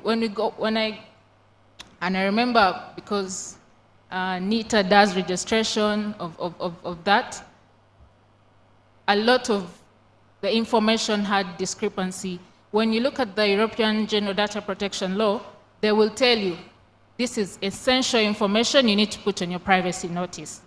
It's basically like 4 items. So we had done the bare minimum. So when we came in Uganda, Uganda had like 13 items. And they were saying, before you even do anything, you have to ensure that your privacy notice covers a list of all these. So that becomes a challenge. Even, it's not only in local investors that ask for that privacy notice, even your other third-party partners, maybe across the border, ask for these policies and notices. So what we found ourselves is you have like 3 versions. You have a version that suits one of your partner in Europe. You have a version that suits the regulator. So what I have learned from my experience personally is now that the law is being tested, we are going to have discrepancies. And we have to find ways of making it work, of fixing the discrepancies while complying. So I encourage you, every participant here, when you're going to sign up on any app, on any platform, the first thing you need to look at is a privacy notice. It's the best tool for transparency. You cannot hold anyone accountable if you don't know what they're collecting. So that was challenge number 1. The second one is the role of the Data Protection Office. If you're going to implement data privacy or a data privacy mindset in your organization, it is true, you need a data protection officer. But we all now, and I think as the webinars have been going on, people have been talking about resources. In our Act, the Data Protection Office role, it places a lot of burden on us. It literally tells you, you have to ensure that you comply with the Act. So what we find is when you're trying to, because you know with data protection, you work in a cohort. You just can't be a lawyer. You need the IT team, you need the customer service team, you need HR, you need, like, it's a cohort of people. So when we looked at our law, because we always sit into, like, when we have those webinar meetings with some of our people who are in different markets, they'll tell you, no, as the data protection officer is merely monitoring. You're just a focal point. So for me, when I'm trying to implement it, I get the challenge of no one wants to take responsibility, because you've placed an enormous amount of burden on a person of a data protection officer.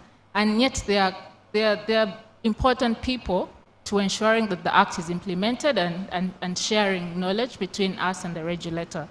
So from that point of view, I think those are the 2 challenges that I can safely talk about. Of course, Stanbic talked about information security. We are blessed in my organization that information security is handled by global people. Why? Because it's a lot of investment in terms of cost. So it concerns me how other people, and I want to know those conversations, how local people, like local entities who don't have the kind of funding can do it. Because like I said, to have a good platform and to build a digital network, information security is a must.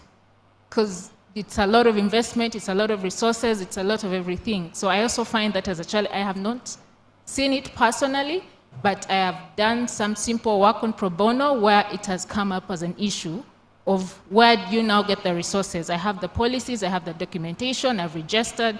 Now how do I secure my network? I think those are the 3 challenges I want to talk about. Okay, thank you, Fiona. And actually, to pick up from one of the challenges you talked of, the role of a data protection officer, this has been very evident in the registration process. And you know, people wonder, why do we need to register? The registration will help you understand the scope of work that you need to do in your organization. We've had instances where someone who has been appointed the data protection officer, but what is expected of them to do, they have no idea. Like Fiona said, you know, this role has an element of monitoring compliance, But you actually realize in some entities, someone who is actively involved in the collection of this data is appointed. You cannot be your own police officer. But that will be shown in the report that will be launched later on today. But some of the other challenges, because you know, with e-commerce, there is a lot of data sharing, whether it's with the person who is to deliver your good or product, or actually for the people to confirm that you've actually paid, which is not very different from in the academic sector. So in academia, of course, you know, you sit exams, you're examined, and your results are released. So with data protection, very many people are increasingly asserting their rights and wondering, okay, if I got so many marks, most especially if you get marks which are below your age, you know, people wouldn't want them to be displayed on a board. So they wonder, and the schools, most especially universities of education, breaching our data protection rights by putting up our names and then plus then the marks, then now also common with your name, or where, you know, any person can be able to find out what the other person got. So coming from the background, Dr. Kakungulu, he has written a book, actually 2 books, co-authored another on privacy, not just in Africa, but also in Uganda. But then he's also a lecturer. So he teaches privacy, computers, and the law. But then at the same time, he awards marks, and he needs to display them. I wonder how, Dr. Kakungulu, you address such challenges with students asserting their rights about their parents wanting to know what they scored, vis-a-vis other students, but then at the same time, the policies that govern the university on how you should handle such personal data. Yes. Thank you very much, Becca, for moderating this session. Once again, good morning, ladies and gentlemen, and welcome to this seminar. On how personal data relates to our operations at the universities. The universities mainly have 3 roles for which they were established. The first one is teaching and learning. That's what actually most people know. They know that we are teaching and we have classes and teaching and learning is going on. In fact, most people think when we're on holiday, we have no work. But that's just one of our roles. Our second one is research and innovation. This is very important. When there are challenges or issues in the communities, these issues are meant to be regulated or at least handled by experts, most of whom are at the university. So you saw this during COVID. Many people were coming to the universities to see if they can be a solution. That's our second role. And then lastly is community outreach and university service. That's helping the communities address some of their challenges. The universities are some of the centers, universities or institutions of learning, some of the centers which collect a lot of personal data. They collect a lot of personal data at many stages. The first stage being admission. If you are a learner, you have to fill in a form on which you are going to give a lot of information about yourself. And then, of course, there will be exams if you are admitted. There will be graduation. And then there are also other facilities. For example, the university hospital, they will ask you for some information about you. So here, the key issues will be consent, whether you have consent. Certainly your consent is limited because you want to study in there. So if they ask you for information, you have no option because you are so eager to get an opportunity to study at that place. You can't walk away. You have maybe to give the information. Then there will be issues of security of that information. how secure is the information, who can access it. Right now on academic grades, we have a system known as Academic Management Information System, ACAMIS, on which all students' results are put. And that system can only be accessed by very few people in the academic registrar's system and by only the student. So that those are the people who can access that information. And they can put passwords. So not anybody can log on and ask for information or just Google your name and get it. So there has been some bit of securing of privacy on that. However, on some occasions like graduation, the names of people who have succeeded to graduate have to be displayed, sometimes with their grades. They have to be displayed because you cannot be able to attend to 10,000 parents who want to check if their children are going to graduate, because you will not have the time to attend to all of them, because they might tell them, the students might tell their parents that they are going to graduate when actually they are not. So each college, each department, school or college displays a list of all students who are going to graduate and putting their particulars to avoid such scenarios of people who come when they are not meant to come. So that one again has to be harmonized with the data protection laws. Then on the issue of omnibus display, this one of displaying final results happens only once on a program when you are going to graduate, and it's mainly for bachelor's students who are many.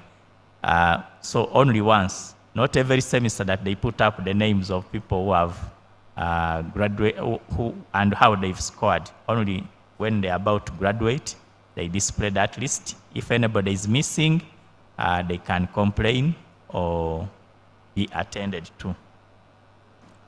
The next issue is retention of academic records and grades by a majority of the university policies or universities. Academic records are meant to be retained for at least 4 years. That's your coursework and your exam, at least 4 years, the hard copy. Much of the time, they are even kept for a longer period of time, and they are available, as long as space is available, but bare minimum 4 years. That's just the hard copy of the coursework and exams. But your academic record, whether you succeeded on the program, you graduated or not, that one is kept for life. Even people who passed on, their records are still there. So if you want to know if your grandfather indeed genuinely graduated from Makerere University, you can come and find out that information. Because even if the person is deceased, issues may come up and say, was this person ever a student at this place? That information on one of the questions is of retention. How long should the information be retained? That information should be retained. But other information may not be important. For example, the university hospital should not be keeping your health records if you have graduated, because you are no longer a student there. So all is needed from you is maybe the whole of attachment and your academic records. Those ones are kept for forever because they are still necessary. But the ailments or sicknesses you may have had, because the university hospital is mainly serving students and staff, and maybe some people of the community. So if you have graduated or you are no longer a student or a staff, that information may not be necessary. But for academic transcripts, academic record, that one is kept for a long period of time. And indeed, all our students, those who finished and those who didn't, we have this information kept for use. Now, there may be challenges which may arise. Some may be deliberate, but some may not be deliberate, because all these systems are being developed for the first time. Like the academic record system, it's being developed for the first time. So it may fail, or somebody can hack into the system, but you need it. So there may be challenges. There may be also leakages due to lack of sensitization. Some people may not follow the law, but those may be occasionally reprimanded. Like one of the areas we have in Uganda is what happens to information you give and maybe you are not successful. Permanent Service Commission advertises a job or 2 jobs, then 20,000 people apply or 2,000 people apply. They want only 5 people. So they never call you back to say you were not successful, come and pick your documents. You don't know what happens to those documents. So what should happen to those documents? Then you apply for a program. They want 200 people, 2,000 people apply. So what happens to the documents of the other people? Especially if they were hard copy. If they were soft copy, maybe they can say we are going to lock out these people in the system. It can't be accessed. So there are still challenges on retention of these documents, and then identification. Of course, students at the university, they are identified by registration number and student number. They are never identified by a name. Of course, if you are in the system, you can be able to know who this person is by virtue of their registration number. But if you just display results of students and you have put only registration number, people are not going to know who is behind this registration number because it doesn't have a name, it doesn't carry any further details. It's just like a code. But where you put names, some people put names, that can be a challenge in terms of identification. So all these are models to develop for academic institutions. But institutions of higher learning or academic institutions are some of the biggest collectors of personal data in Uganda, because there are millions of students in these institutions from kindergarten to the university. So if there are any catchment areas or people to consider, apart from the banks and other places, education institutions are some of the biggest institutions where there can be a potential and likely infringement of data protection rights. Thank you very much. Okay, thank you, Doctor. At least I've been able to pick out that, though we'll also look at it in the law, you can ask if your grandfather graduated. I read in one of our family documents, my great-grandfather studied a particular course, so I'll interest myself. Now, after looking at the provisions of the law. So I'll give each of our panelists a minute to close with a parting shot. But the parting shot will be what your message would be to people in your sector in regard to data privacy, something linking towards celebrating this month. I'll start with Ms. Barbara Dokoria. Thank you, Becca. I was very well prepared for my next question. So you caught me. But I guess that's the spice of life. That sometimes you know, the program changes and you have to change along with it.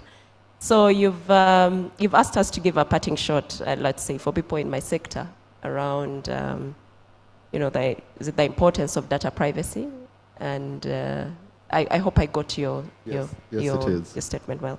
And I think I had sort of already made my conclusive remarks in my first statement, where I said we cannot bury our heads in the sand.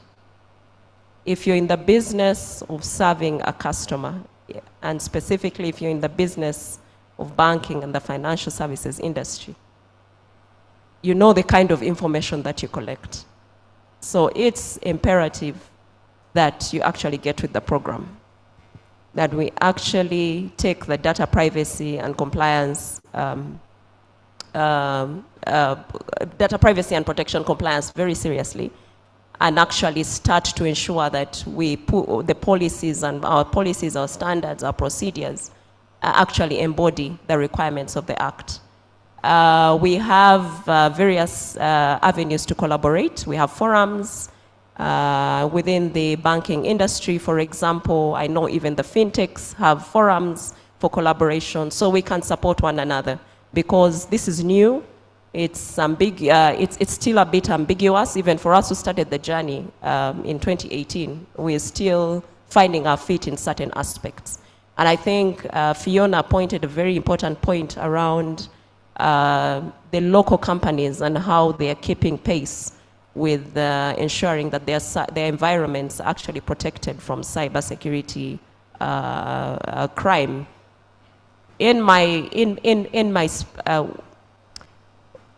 From my area, or in banking, because we partner with different third parties, we have to integrate with different players in the market. We see some of these challenges firsthand. And because we must do a thorough due diligence before we integrate, we are able to pick up on the real challenges that some of our local companies are facing with regards to, you know, compliance, even just from a security perspective. So I think the message for me, let's collaborate, let's team up, let's work together. I believe this thing can be done. And we should know that there is more to come from a compliance perspective. So let's collaborate. That would be my part. Okay, thank you, Barbara. Barbara, about time, good enough, we have monthly webinars, so we'll invite you to one of them to have more time about collaborating and how you work with other departments. I'm sure our listeners or the people who usually partake will definitely pick up a lot from you. So in 1 minute, parting shots, thank you, from Mr. Yona Wanjala. Okay, I hope the minute is not going to be reduced to us 1 second. No. But a quick one. I want to begin from where you started. Truly speaking, when the Data Protection Office gave us a reminder to register, there was a lot of resistance from the sector. For a simple reason. The regulatory framework of the NGO sector is such burdensome and broad. We are supposed to comply with over 17 laws. All of them registration compliance, asking for same data, asking almost for the same content. And we imagine, okay, now this is too much on us. I think that's why there was a lot of resistance. But for the element of data protection and privacy, it should be a right and responsibility by all sector players. And I think, just like Dokori has said, it requires collective effort at institutional level, at sectoral level, and at national level for us to achieve all that we desire to achieve in data protection and privacy. The call for action is that we should be in this together, and let us take it on, since most of the NGOs actually are fighting and protecting rights, and rights privacy is a key right. Thank you. Thank you, Yona. Parting shots from Fiona, Ms. Fiona Chwanuka from Jumia, Uganda. Whose submissions do not represent submissions. No, it's okay. Sorry about that. She's speaking as a professional from the data protection and privacy space. Thank you for having us again and giving us a microphone to share what we've learned. For me, when I look at the Personal Data Protection Act, I don't look at it as a burden. I look at it as a consumer protection issue. If I'm going to survive in this market and build what we need to build, we need to put data subjects or our consumer at the center of it all. We need to ensure that they're given spaces that they can trade or transact that are safe, that are secure, and that we can grow together. So for me, if you're here and you're in the private sector, or public sector, it's our obligation that when people come to us and give us information, that information is managed securely, transparently, accurately, all those principles that are in in our laws, the global standards that we use. So if I'll also do an advertising shot maybe to say that at Jumia, our priority is safe platforms. Platforms where you can come and interact. And it just doesn't end with data privacy. It will be our refund policy, it will be our communication channels. We have tried to be as transparent, and we're also learning from you. So, but my parting shot is let's put data subject rights at the center of it all. And that way we will have like collaboration will be easy. It will be easy because we're working towards the same goal, which is to ensure that data subjects are protected and can trust us with their data. So thank you very much for giving us. Okay, thank you, Fiona. Last but not least, we'll hear from Dr. Mayambala. Thank you very much, and once again, thanks for hosting us. Mine basically is about awareness. We need to create a lot of awareness about issues of data privacy. There is a lot to communicate to the communities in terms of what is required and what should be done. Of course, there are some challenges which, again, we are going to face, because when you look at the question of rights, some of the rights you may talk about may not make sense to either the security officer or your grandmother in the village. If you go to the village, right now, those of you still have grandparents, you tell them that maybe this child or this person has not eaten, or this person has been beaten, or this person has been locked up in a room. It is very easy for them to know that something wrong has happened. But if you tell them that your sibling was going through your wardrobe, or that somebody was reading your message, or that somebody you didn't want has called you, it may sound far-fetched. Unless maybe you raise the dangers to them. You say, okay, now if they call me, they might kidnap me or injure me. You have to really explain a lot what you are doing and why it is a challenge, because they don't see it as a challenge. Even the police, if you are calling them that somebody is doing cyber harassment on you, and another person is calling them that somebody is here being beaten, about to be killed, I'm sure they are going to respond to the other one first before me, and maybe say, we shall get back to you, but they may never even get back to you with your complaint.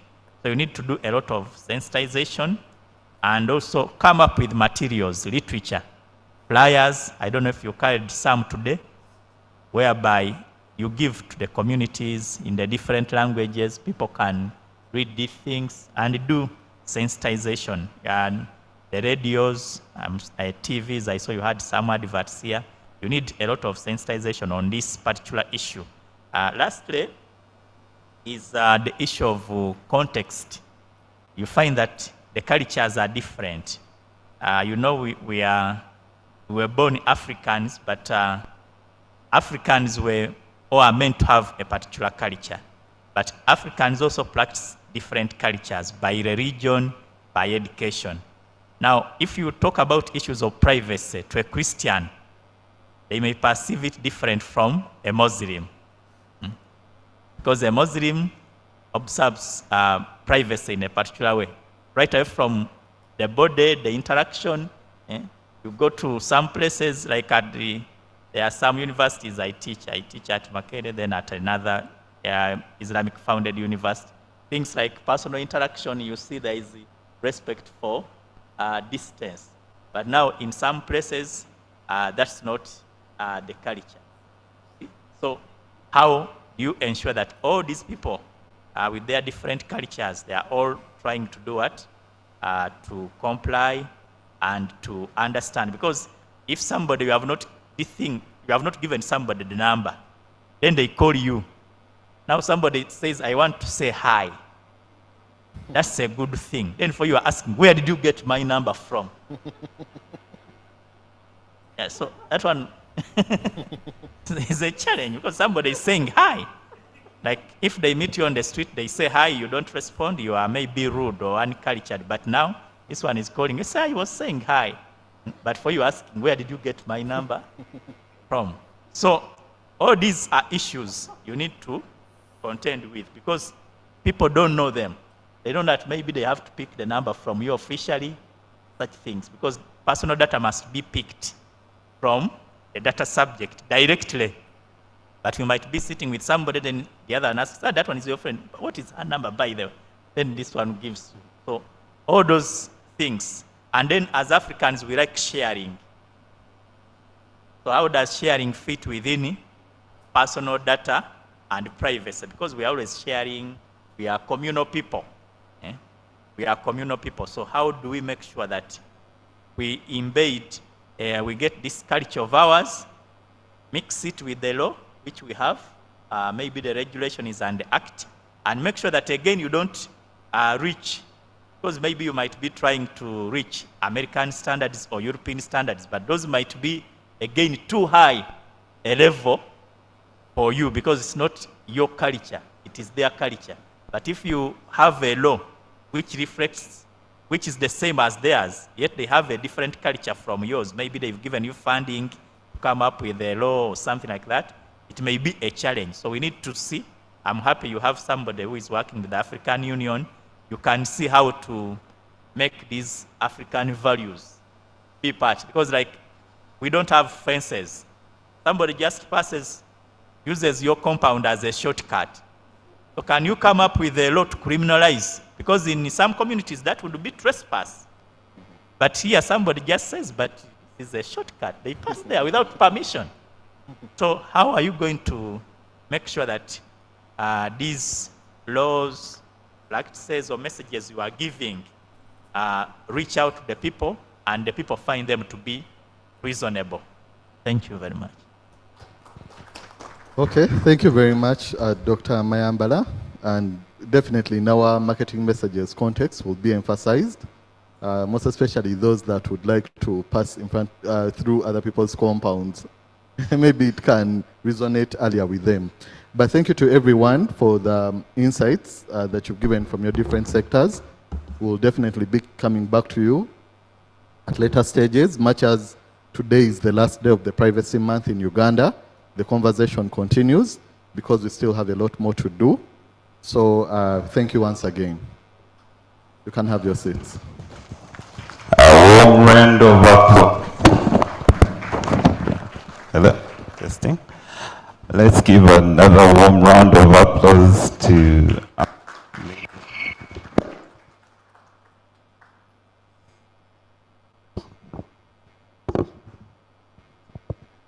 Thank you very much, Becca, and our amazing panel. Personally, I've learned a lot, especially that record for my grandfather. If he told me he was the best in class, after Becca consults about the law, I might need also to come and verify that from Makerere University. But thank you very much, our amazing panel. Ladies and gentlemen, allow me recognize our partners on behalf of the Personal Data Protection Office.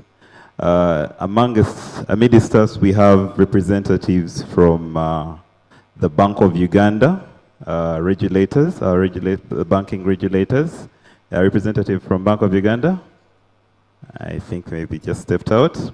We have representatives from the NGO Bureau. We have a representative. Kindly stand up for recognition. Thank you very much. A warm round of applause. Thank you very much. We have representatives from the Gaming and Lotteries Board. Where are they seated? Maybe they've just stepped out. Key amongst our partners is the UNCDF, the UN Capital Development Fund representative. Okay, maybe they just stepped out. Then last but not least, the unwanted witness. Those have also been very key to this journey with us. Also allow me to recognize the presence of Commissioner of Information Management Systems at the Ministry of ICT, Mr. Kenneth Bagarukayo, sorry for that. He is he's going to represent the permanent secretary who has been held up in an engagement. You're welcome, sir. Last but not least, our sponsors, the UN Global Pulse Lab. Thank you once again. They have made this day possible, and they've made sure that we get a bite for breakfast, and they'll give us lunch as well, including the venue. A round of applause for them, please. Okay, on to our next speaker. We are going to hear from Miss Maureen. She's a data associate with the UN Global Pulse Lab, Kampala. Miss Maureen is a data analyst that is passionate about data-driven narratives. Her work involves analyzing, visualizing, and communicating data for humanitarian action. She is passionate about research, teaching, and telling stories, so this will be a good one. Thank you. Please welcome Ms. Maureen.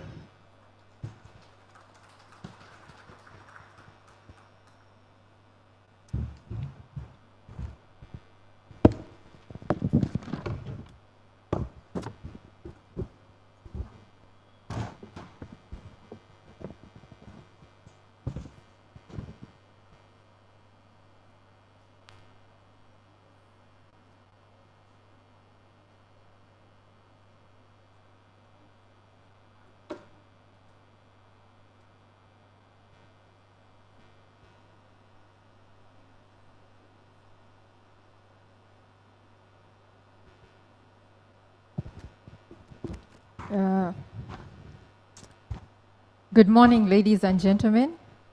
Give me a moment. I would like to be in control of my presentation, so I want to stream through Zoom and then, control. So maybe the person managing Zoom could make me a panelist or a co-host. Then I share my screen.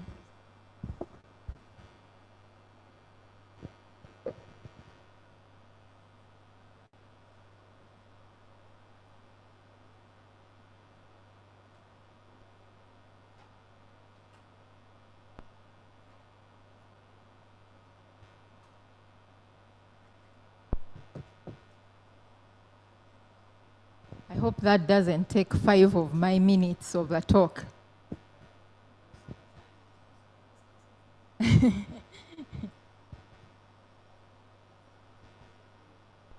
I should appear as Maureen Amtorine, so shouldn't be hard to find me on Zoom. But just in case that is not possible, I already gave my presentation yay, I'm a panelist. Thank you.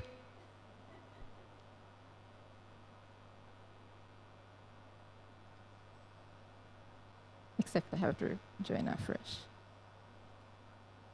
Okay, now I'm in.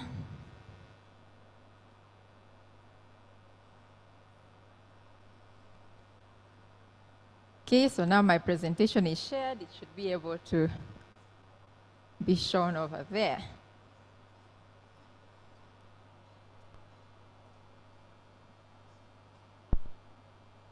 Oh, perfect. Responsible data sharing as a driver for socio-economic development. That is the title of my presentation today. And one might be wondering, what makes this topic relevant on Data Privacy Day celebration? So, my name is Maureen, like I already said, and my mission today is going to be to convince you that actually this topic is very, very much important. That's the team from UN Global Pulse Kampala, or what has been very well known as Pulse Lab Kampala. I recognize the presence of my boss here today and my colleagues, so in case there is going to be questions and more, a need for dialogue at the end of this, please feel free to get in touch with any of us. So that's part of the team is here, and they'll be happy to join you in the conversation after later on. So briefly, my presentation is going to take on the following shape. I'll give you a bit of a background, what makes our contribution really relevant. I look at the importance of data reuse.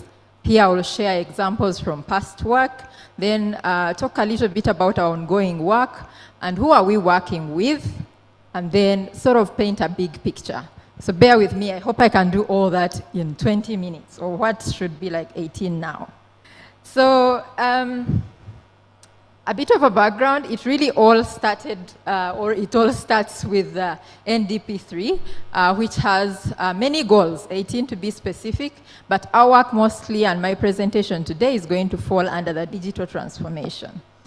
So the digital transformation implementation action plan has those building blocks that you might not be able to see.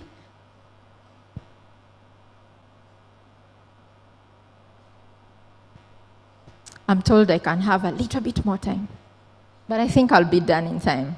So with those building blocks, first of all, the sub-program that our work falls in is under enabling environments.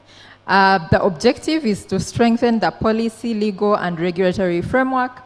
I will not go into the interventions and the output, but the action is to develop the national 4IR strategies and frameworks. And this is where the national 4IR strategy comes in, which is going to be mostly the basis of our work. So with that bit of background, the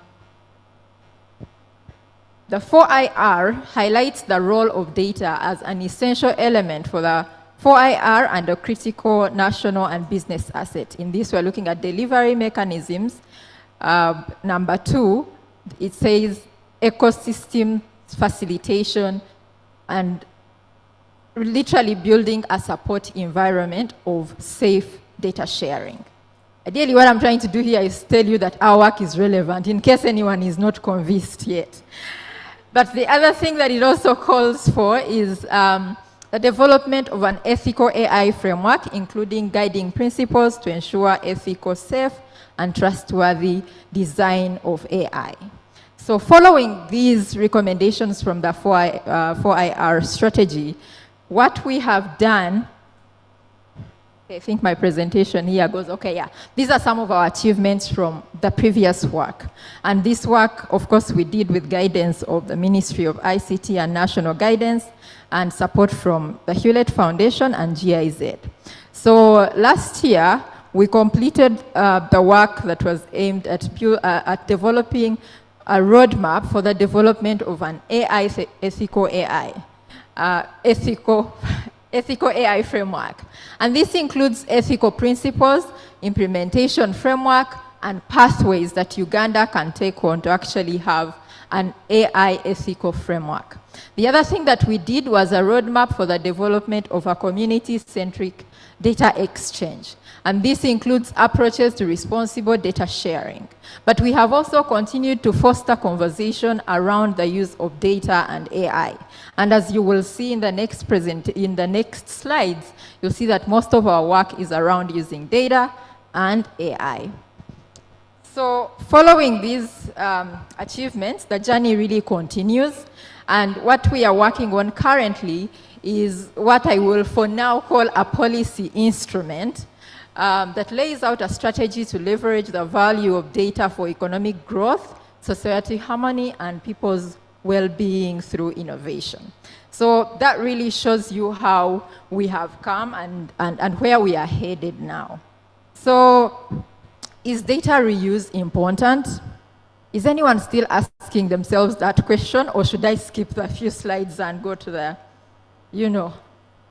what is important. But just for anyone who might still have a bit of doubt, let me give a few examples. Let's look at the data-driven COVID-19 response. I'm sure all of us saw a lot of data being used and shared during the response. What you're looking at right there is an example of a dashboard, and we all saw these. These were helping us to stay informed of the COVID situation, you know, how many infections do we have in the country, what is the testing rate, and all that was data. But then also we know that other than the dashboard, so much was done on the African continent that involved the use of data to increase or to bring about an effective response. But in particular, I want us to, excuse me for a bit. Yes, I want us to pay attention to one critical example, which is how Ghana is using mobile phone data to determine the impact of COVID-19 lockdown measures. I mean, without even thinking hard about it, we realize that for that to have happened, there must have been sharing of data between a telecom company and other partners for that to happen. So this should give us an example or an idea that actually data reuse is important. But even more than that, we know that data impacted a number of areas in the COVID-19 response. Of course, tracking and prediction of the disease spread was one of them. I've already talked about situation data dashboards. There were many non-pharmaceutical response efforts that were made possible by data. Population mapping, where they were trying to see, okay, what is the population in this area? So how many maybe testing kits do we need, or how many ventilators do we need? I mean, we remember the scaffold on ventilators and all. And then also health facility and capability mapping. These just among a few of the areas, or many of the areas that were affected or that were impacted by data. So at this point, I just wanted you to imagine that what if there was more data sharing in the COVID-19 response, even in Uganda itself, how much more would have been achieved? That's just your food for thought. Another example that I am going to show you is one of our own. What you're looking at is, let me first play the video. Perfect. Yay, things are moving. Okay, so border data for urban planning. So what you're looking at is, for this one, I don't want to get anything wrong, so allow me read exactly what I put down. Okay, so you're looking at a visualization of border movement around Kampala. I'm hoping at this point everyone who is in Uganda knows what a border is, but that's a motorcycle taxi, if I'm to put it in English. The tiny orange and yellow or white lines you see zooming around are borders. They are white when at high speed and orange at low speed. The data used to generate this visualization consists of time-stamped georeferenced data recorded every 15 seconds for 24 hours over several days.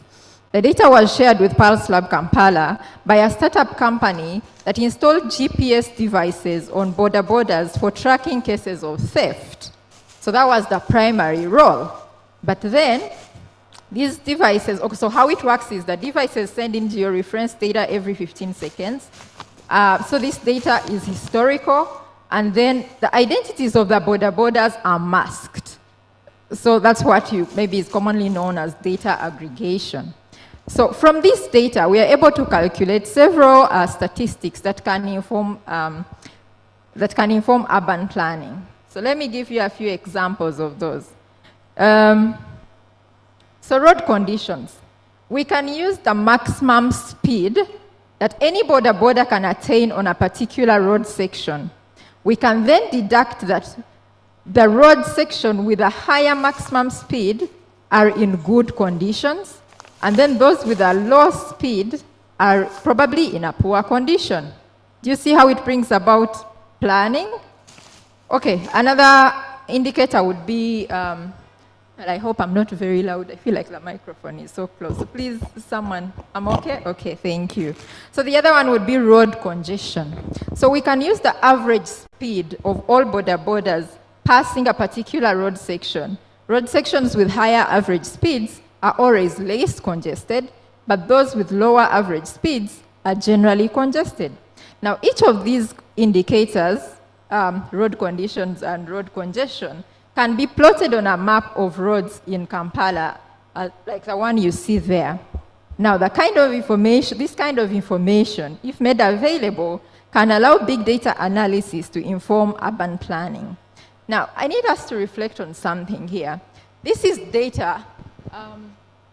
The data in this example is actually 100 border borders.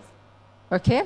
Now, we recently learned in our webinar that we conducted last Wednesday that Safe Border, which I'm sure most of us in here have used, actually has over 30,000 rides data.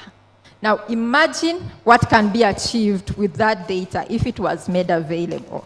I'll give a bit of highlights of what happened in our webinar. That at least shows like there is hope maybe this data one day can be shared safely. But imagine if we could achieve what I've just showed you with only 100 border borders. What could be possible with 300 border borders going around all of Kampala? Okay, so now let me go into our ongoing work. Let's first put the examples aside. So we're doing two things at the moment, which are mostly a continuation of the work that I earlier talked about, where we did a roadmap on data exchanges and then an ethical AI framework roadmap. So one of the items that we intend to deliver this year is an implementation of a data exchange platform. This we hope that it will help unlock data as a resource.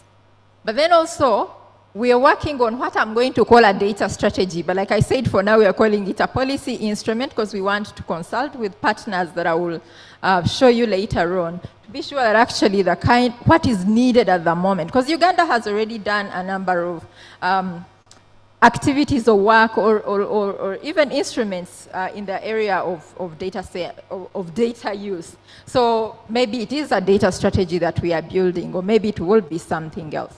But ideally, what we think that the data strategy is going to achieve or to help us do is,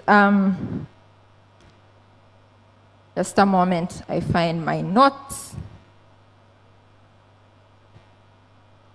Yes, so it should lay out a plan to leverage the value of data for economic growth, society harmony, and people's well-being through innovation. That's ideally what we have in mind for the data strategy. So moving on, what are some of the steps we are taking already? What are some that we have taken so far, and where are we going? So we have identified key stakeholders that we are going to work with on this journey, and of course, Personal Data Protection Office is one huge one of them, but there are more.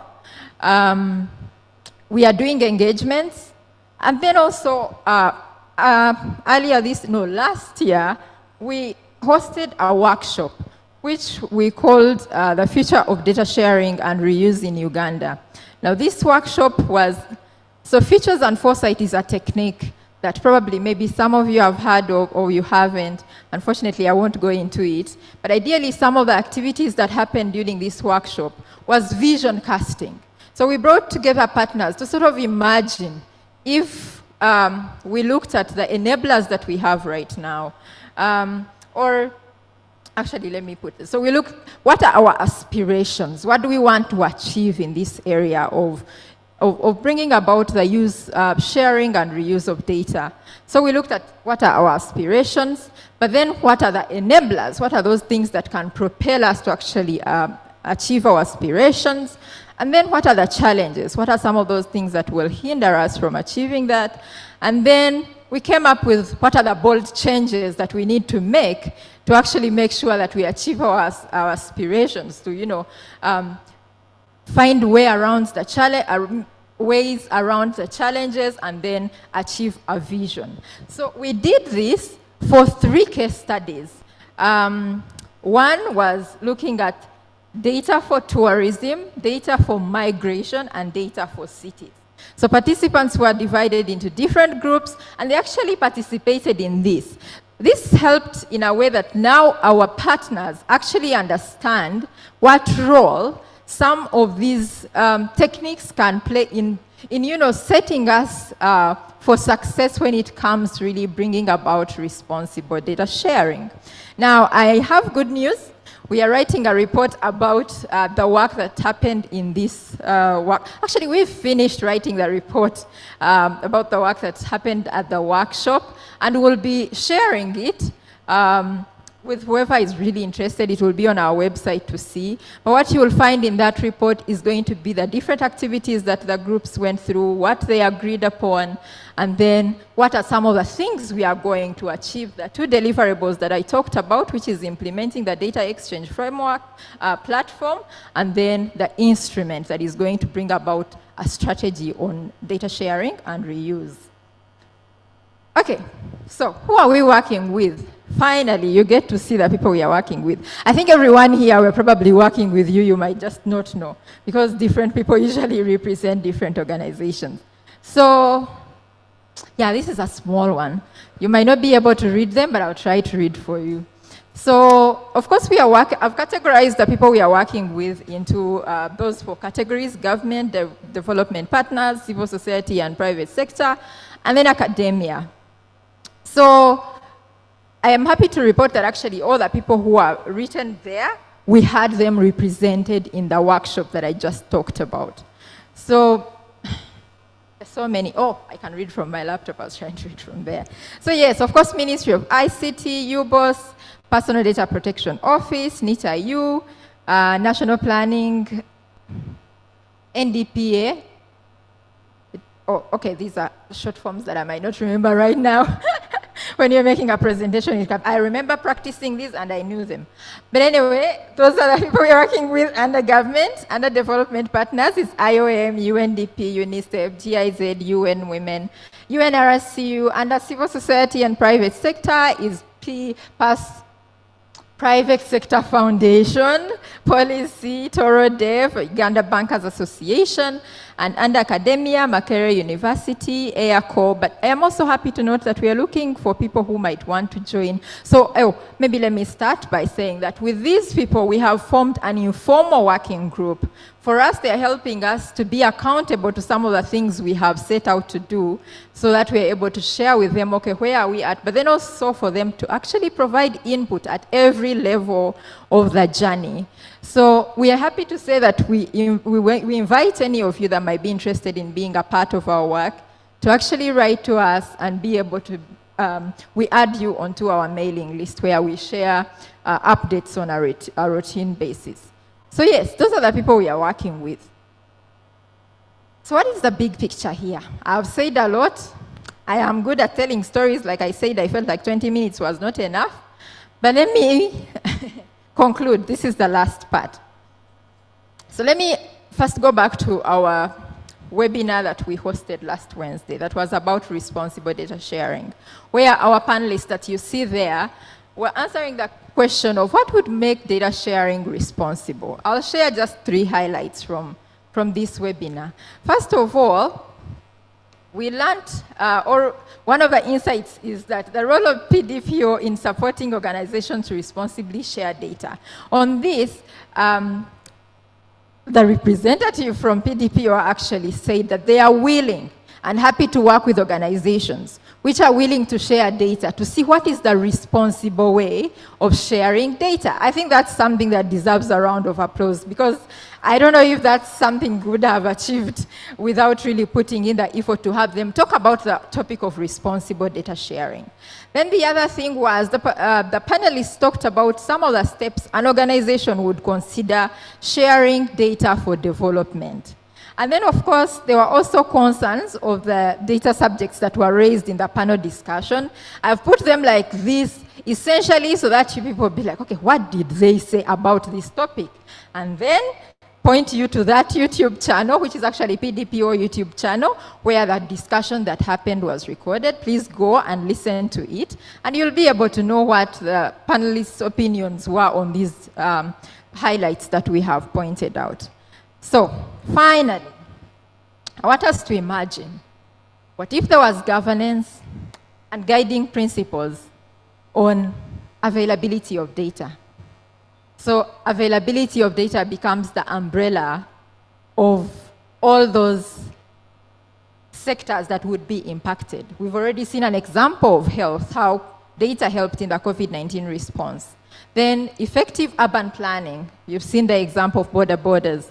But then we know also with availability of data, it can spur innovation. That goes without saying. There is not going to be any AI without data availability. AI feeds on data to be able to do the right things that would make sense to the people.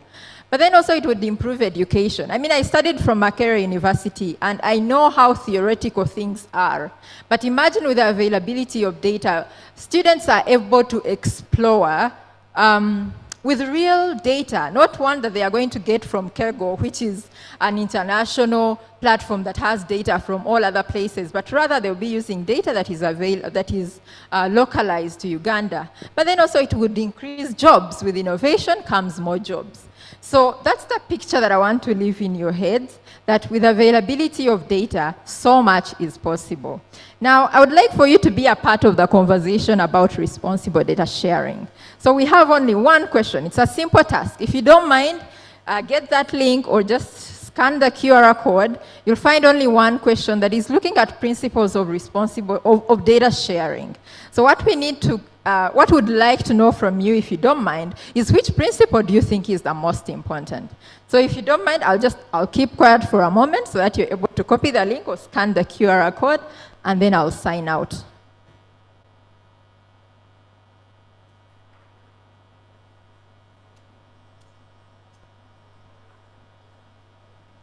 And maybe the moderator can tell me if I still have more time so that I start telling entertaining stories. I have to make use of my time.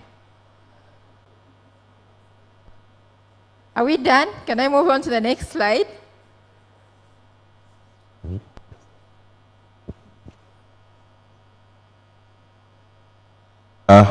Thank you, Ms. Maureen. You can move on to the next slide, if there is any. It is a thank you. Thank you for listening. It's been a pleasure speaking to you all. I don't know if there are any questions. If there are questions, we're happy to take them, I guess. In case I can't answer any, my boss is here. Yay! So, thank you very much. Thank you. A warm round of applause for Ms. Maureen. If there are any questions in the house, we can take them. Any takers? Okay. Looks like no questions. Thank you. Thank you very much. Okay, now I don't know, how is it going so far? Do we have any questions? Maybe if it's not related to Ms. Maureen's presentation for the earlier panelists, we have some time to take on some questions. If there is any in the house. Oh, there is one. Oh.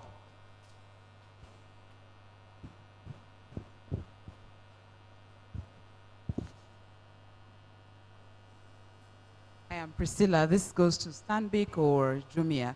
How are you exercising the subjects' rights, right to be forgotten, right to access their data? Do you have policies in place? And how has it been practically so far?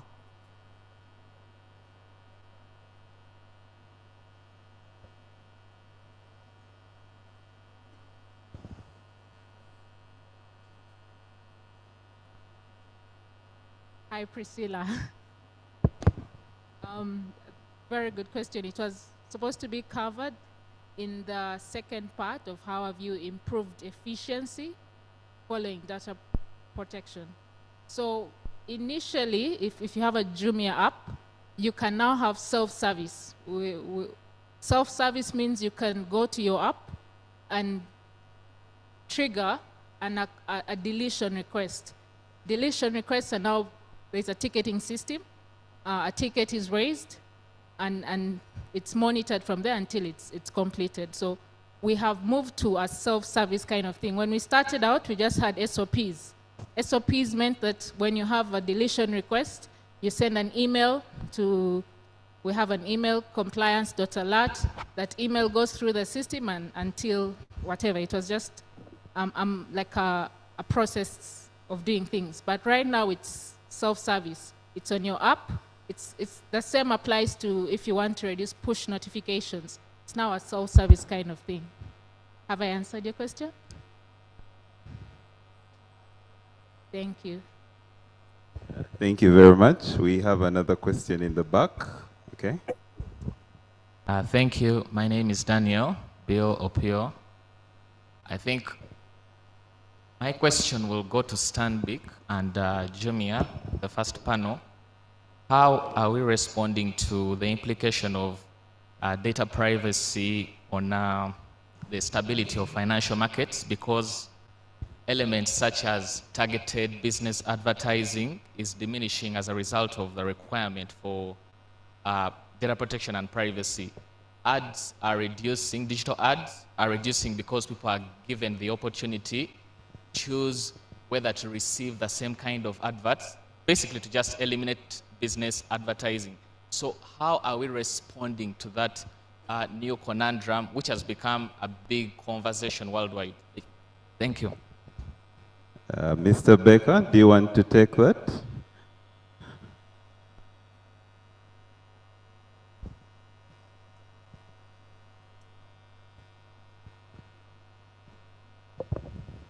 Okay, thank you. About consent being, I think you're talking about the recent Meta decision of behavioral advertising. Is that so? The Meta decision by the Island Data Protection Authority. Thank you.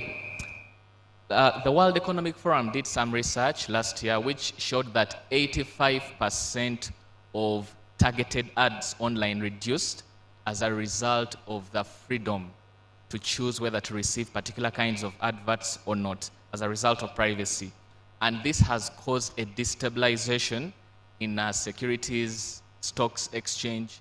Some markets have gone down. So how are we as the business entity responding to that kind of dilemma that is affecting the economy? I mean, the theme for today is about economic transformation. So how are we using data privacy to stimulate and stabilize financial markets in the face of such emerging dilemma? Thank you. Okay, I think that was for a business owner. But what you need to know, data protection and privacy gives you various grounds that you can rely on. Consent just happens to be one of them. So if consent does not work or people do not consent in, as a business, you need to look internally and see what applies. Is it contractual basis? Is it legitimate purposes? Do you have the analysis done to show that actually you have a legitimate purpose to collect this information and share it with advertisers? That scenario, picking from World Economic Forum, what you've talked of, is what has affected, I think it's what Apple did in relation to adverts by Meta. But of course, it's an ongoing decision. The good thing about data protection and privacy, it's a principle-based law, meaning that if you're told that we have a room, you can enter the room, you can use any entrance. It doesn't say that you have to use entrance A. So you look at it as a business, what can work for you, but at the same time maintaining the privacy of your consumers. That's what we rely on. There are about 7 legal grounds within the law, and that's what you can base on. Thank you, Becca. We have some questions at the front, and one here at the back. Let's first start with the lady. Thank you. My name is Josephine Luzige. Well, my question goes to Stanbic Bank. Sadly, it's the only bank structure that we have today. Well, I know that confidentiality and integrity are at the heart of data protection, but I'm also aware that so is insider dealing existent in most of the bank facilities that we have in Uganda today. We could preach all day about consent as a prerequisite to accessing personal data and such information, but a bank facilities doing to put an end or to curb insider dealings? Because data protection becomes a myth if there is a lot of insider happening and such information is compromised to the public. Then, secondly, mine is about the various consumers, be it NGOs, telecommunication companies, or customers in banks, their ability to perceive the fact that they are letting go of data to institutions that could, at the end of the day, compromise them.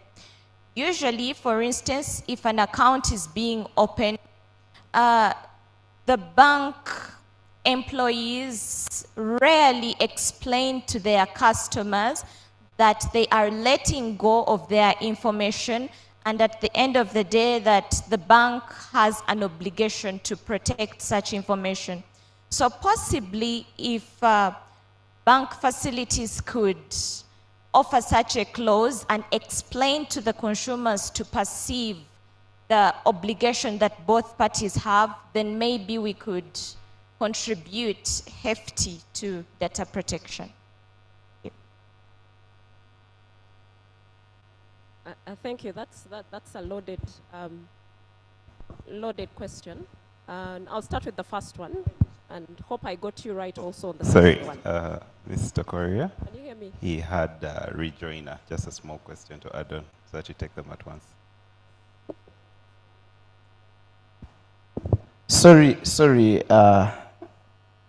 Madame de Correa. Mine is related to the previous one. And as she said, unfortunately, it's only Stanbic here, so you may have to answer for your friends who didn't show up.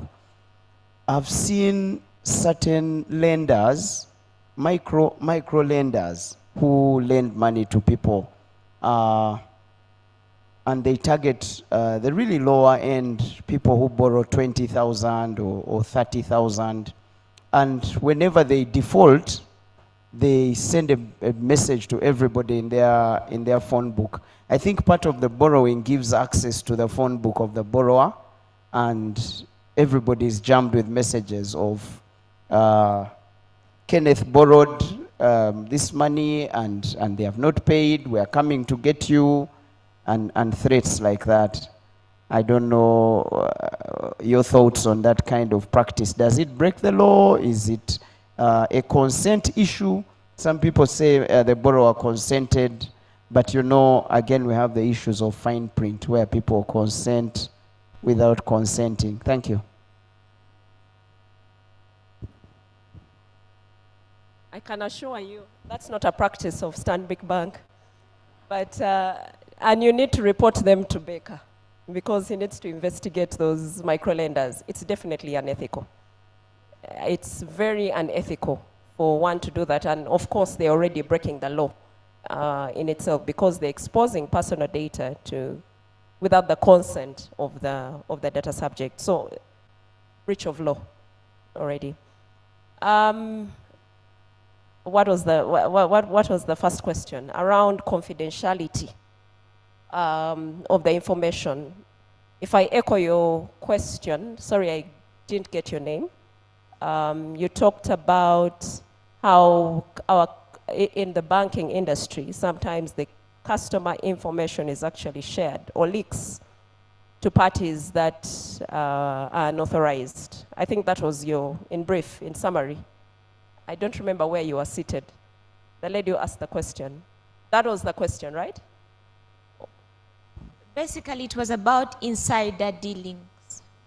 How people inside bank facilities leak such information without consent of the clients. Okay, thank you.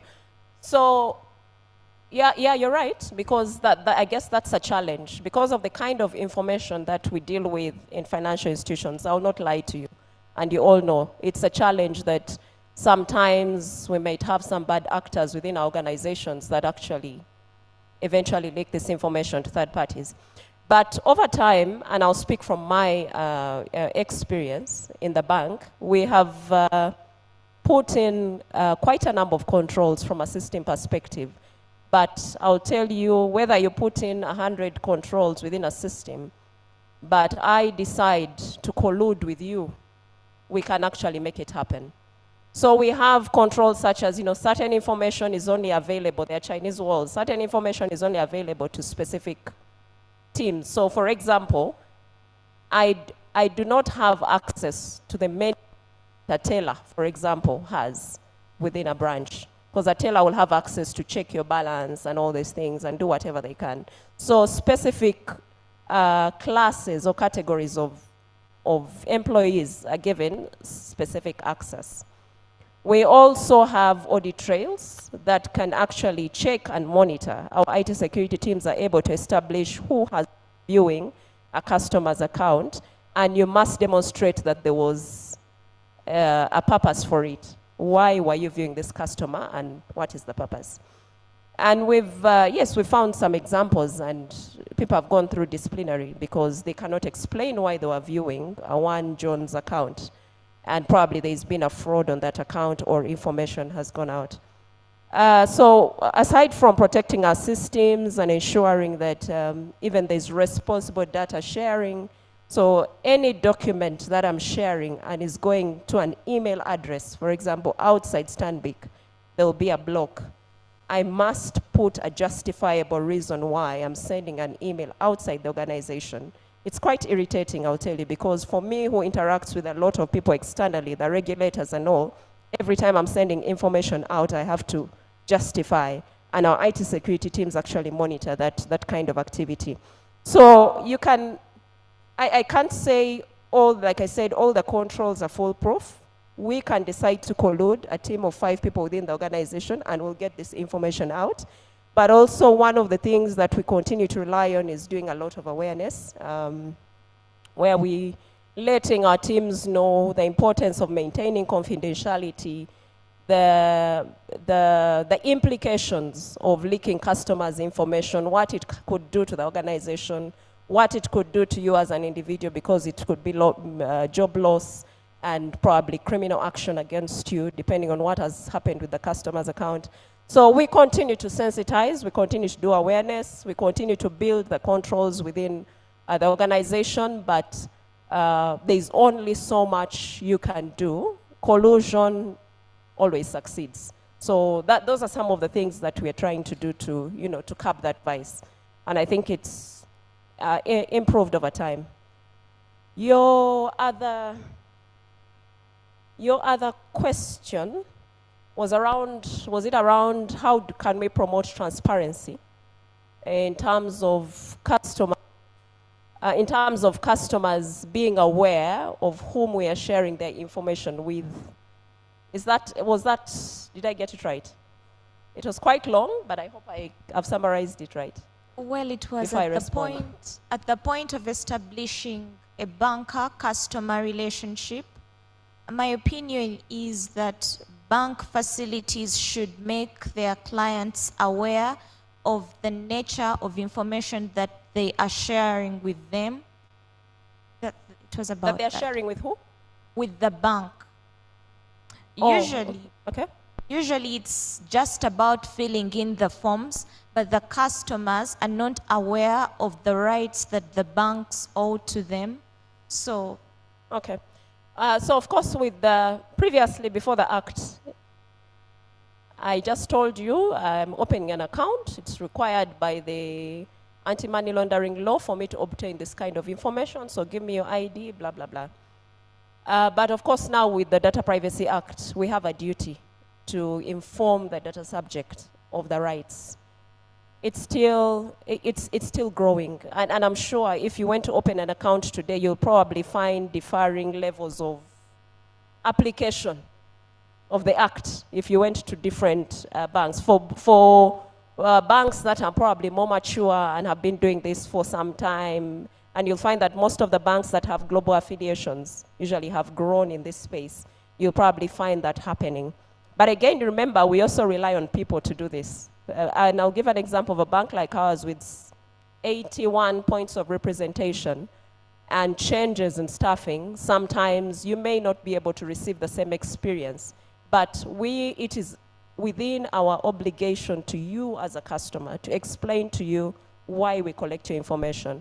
But one of the things we have done, and I think Fiona from Jumia spoke about it, was around a data privacy statement, which we have uploaded on our website, and that statement gives you a view of what information we collect, why we collect it, what kind of partners we share this, might have access to this information and all. So that disclosure is already there, but the next step is how do we now consistently apply the our obligation to actually inform you at every touch point when you come to the branch. But again, we are going digital.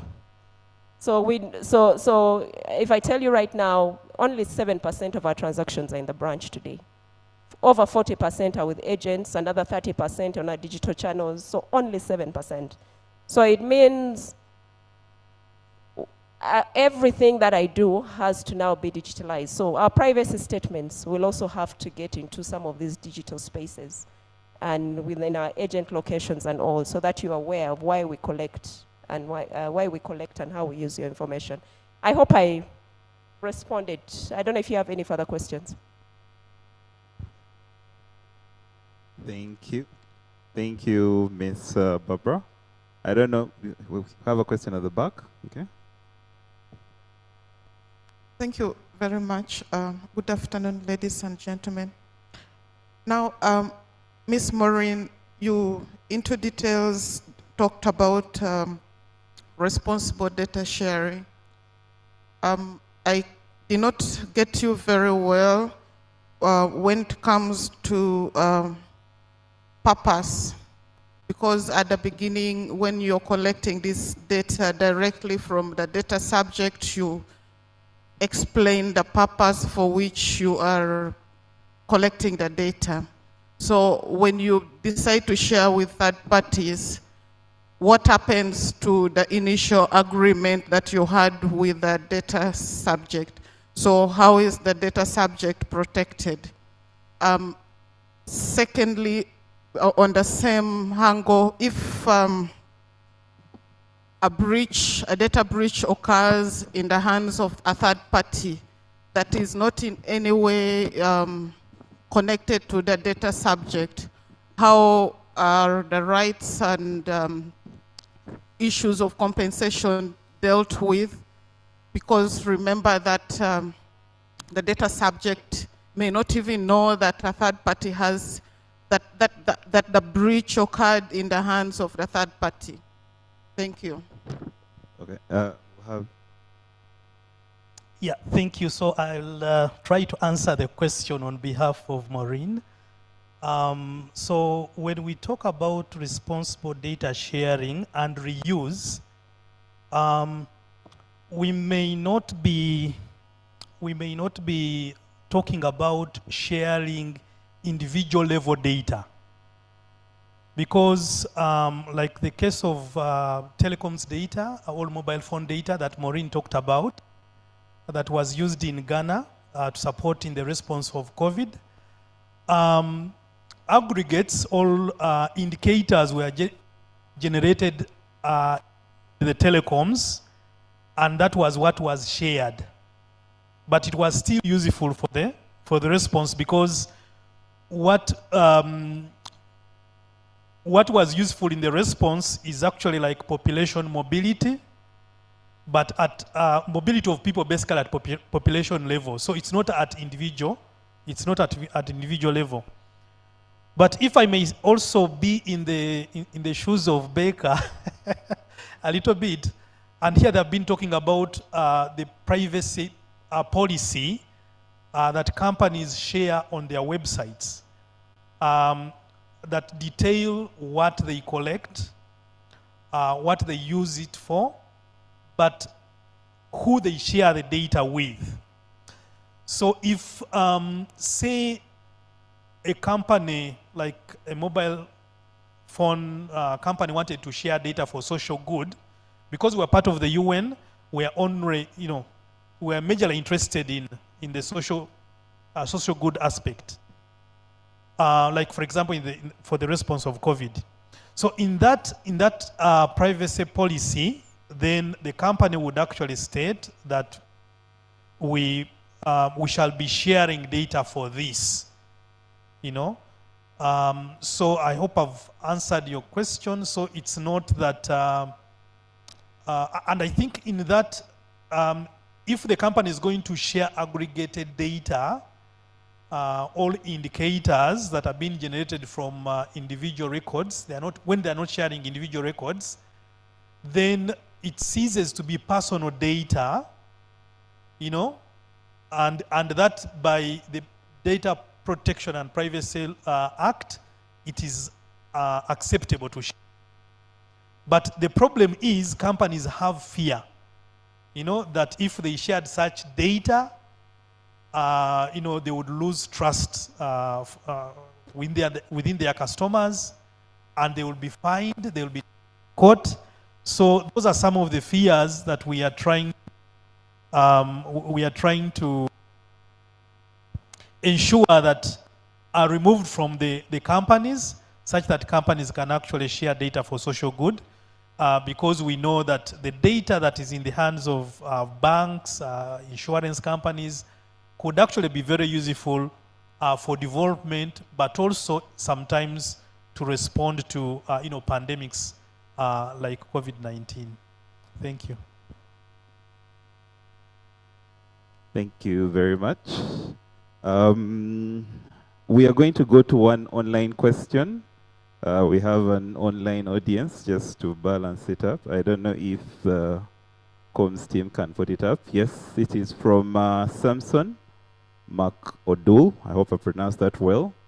And it goes, in Kenya, consent of the data subject is required for use of personal data for commercial purposes, including marketing and advertisement. Is that the case in Uganda, opt-in versus opt-out? If so, picking up from a question asked earlier, how are businesses responding to this seemingly restraint to doing business, especially against the backdrop of statistics quoted from the World Economic Forum that advertisements dropped by 85%? Appreciating that some of the advertisers may not necessarily be the product of profiling. I'll request the National Director to answer that. Wilson, if you could read that question again. Okay. So it's actually there. He's inquiring one, that in Kenya, he's acknowledging that the use of personal data for purposes of marketing, for use of personal data for purposes of marketing and advertisement, consent is required. Is that the case for Uganda? That's the first question. And picking from the question earlier, how are businesses responding to that restraint, considering that advertisement dropped 85% with that requirement, according to statistics of the World Economic Forum? Okay, thank you very much for that question. Our law is not very different from the Kenyan law. Most of our laws are principle-based, so sometimes you don't have that granular detail that someone may want. But my response is this. Under the Data Protection and Privacy Act, if you're going to collect, process personal data, you're required to get the consent of the data subject, and that is that human being whose personal data you're collecting. We need to be mindful that under our law, we have certain exceptions, and I think Barbara mentioned them. And those are largely in favor of government bodies. You can collect personal data without consent if you have a lawful obligation.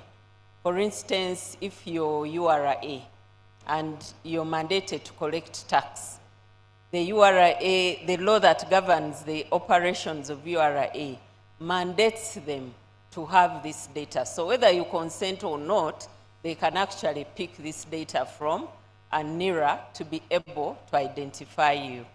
There are other exceptions, for instance, if there are judicial matters are in court, if you're investigating matters. I noticed our partner Marion is here. She works with DPP's office and she heads the cyber security prosecution team. Marion, yes, so that people can see you. When we have errant companies or organizations, we are working closely with Marion and the CID team. They are supposed to handle that on our behalf. Maybe what is specific to the Ugandan law, it bars the sale of personal data.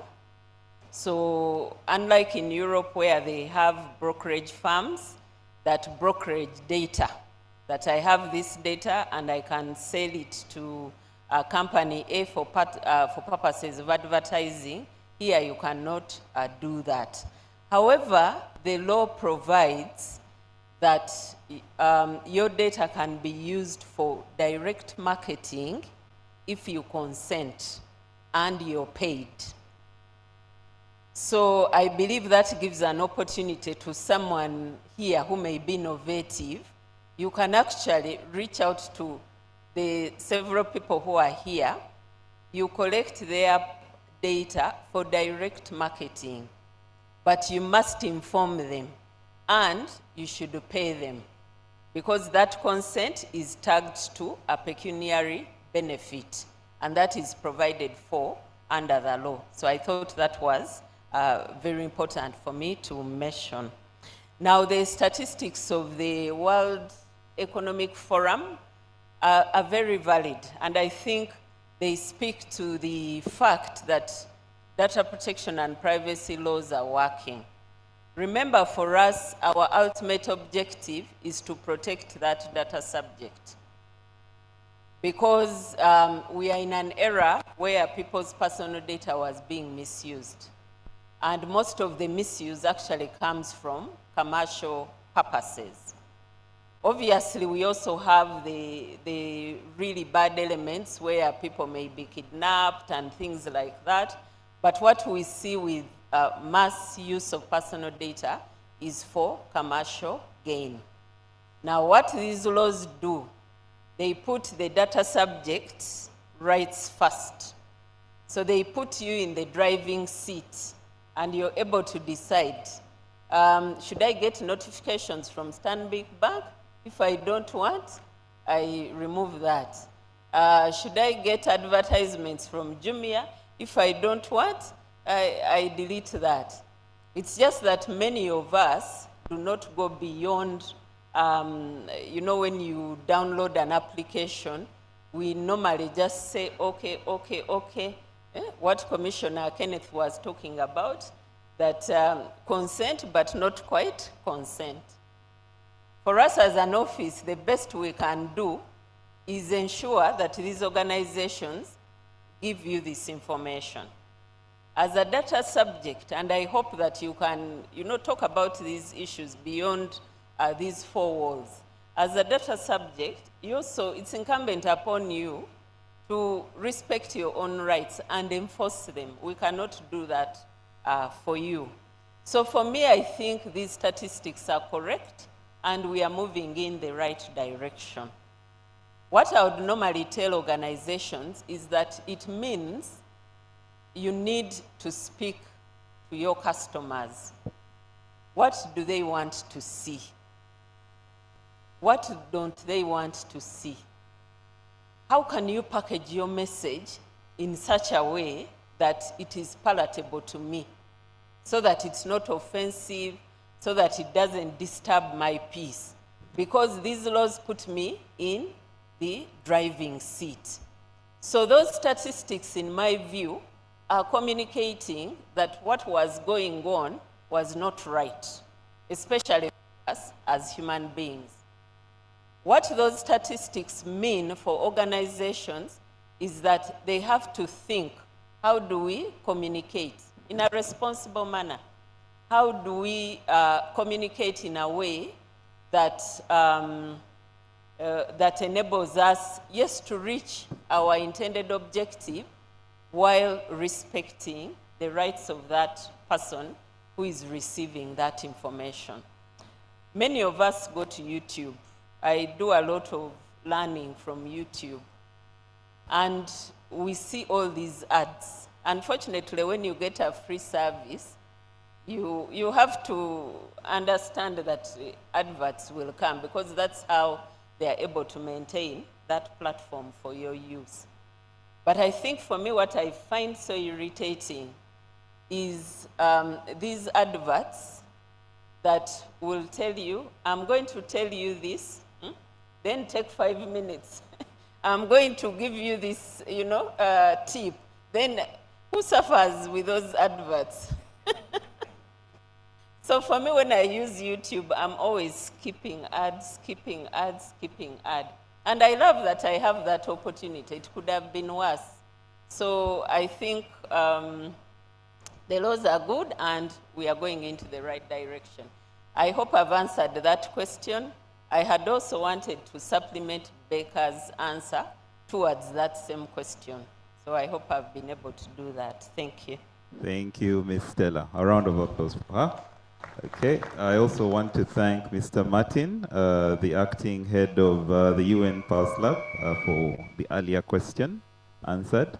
Okay, we have one question at the back. Okay, please, go ahead. Thank you. Team Faith Okiria, my question goes to Stanley. Spoke about collaboration. I wanted a minute of insight on it. How do local players and small-scale processors and collectors, how do they take advantage of collaboration through the cost of compliance? I didn't really get that. Thank you.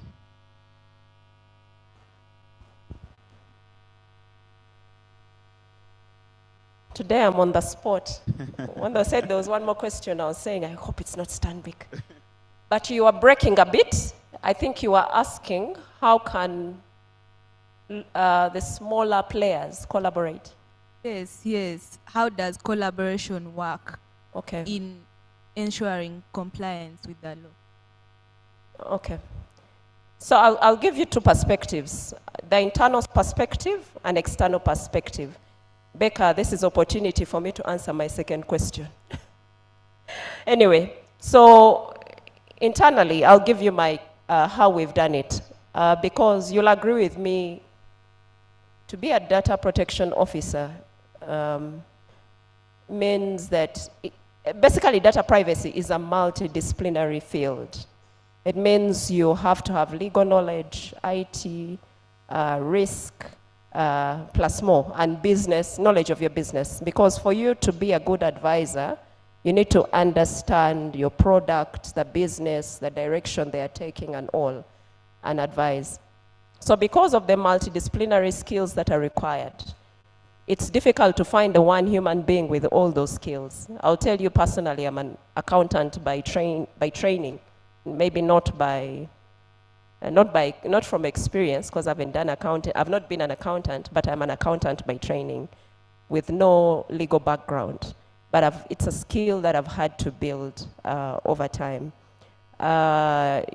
So it means that because you cannot be this one person who sits with all these skills, you have to rely on people within your organization that possess the skills, learn from them, but also work with them to deliver on your agenda, your data privacy, your compliance agenda.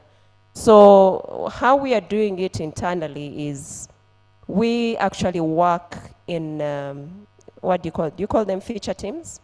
So we develop work streams for every new product, initiative, whatever it is that the business is rolling out. We actually develop feature teams that involve people from, within my compliance space, IT, business, risk. We also have the auditors there and many other teams within the organization. So that as we co-create, there is perspectives from all these areas and we are able to actually deliver on our agenda at the end of the day. So that's the internal perspective.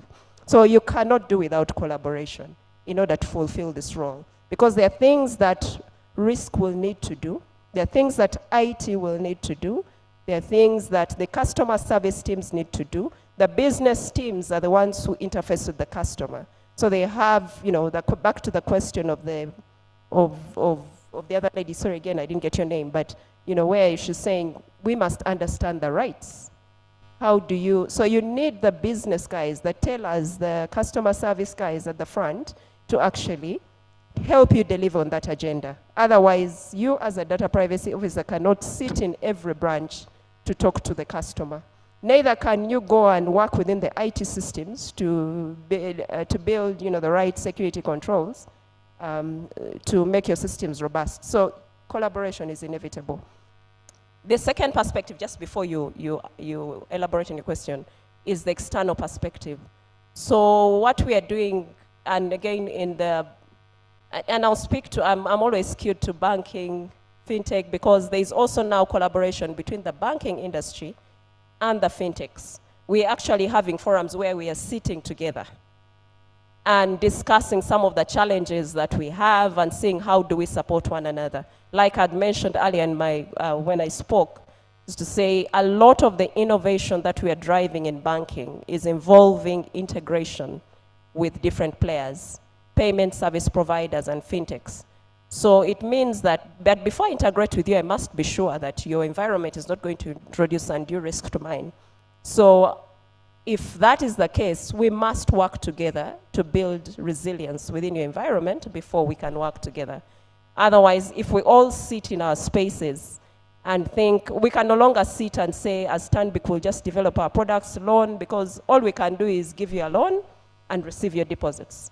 If we do not think about how do we partner with MTN, how do we partner with Airtel, that's why you all have mobile money. You can send money across to whichever country, to whichever person, to whichever network. Now there's interoperability between, you know, different players in the industry. So there are forums that, you know, that have been built. And I know I've skewed my response to banking, fintech, whatever, and there's probably people from different industries here, but I think it can be replicated in your different spaces where you actually start to collaborate, you know, start having those forums where you start having these discussions, because these are sensitive topics. Monthly discussion, we actually have monthly discussions on some of these sensitive topics, and that's how I think, I guess the PDPO team would be able to tell us where maybe data privacy compliance is more, what can I say, is the maturity levels on data privacy compliance probably could find is higher in certain sectors than others. But a lot of it has been because of collaboration. You wanted to add something to your question? Unfortunately, for the interest of time, we can continue this discussion after. Ladies and gentlemen, thank you very much, Miss Barbara Dokoria, for ably answering those questions. A round of applause for her. Thank you very much. Now, ladies and gentlemen, I recognize the presence of our chief guest, Honorable Kabyanga Godfrey. He is the State Minister for the Ministry of ICT and National Guidance. Ladies and gentlemen, let's kindly welcome him. Now, moving on to our program, we have a presentation of the findings for the DPO training needs, a study that was done, and the results of which, or the report, is going to be presented by none other than Mr. Stephen Mugabe. He is a manager, Data Protection Affairs in the Data Protection Office. A round of applause.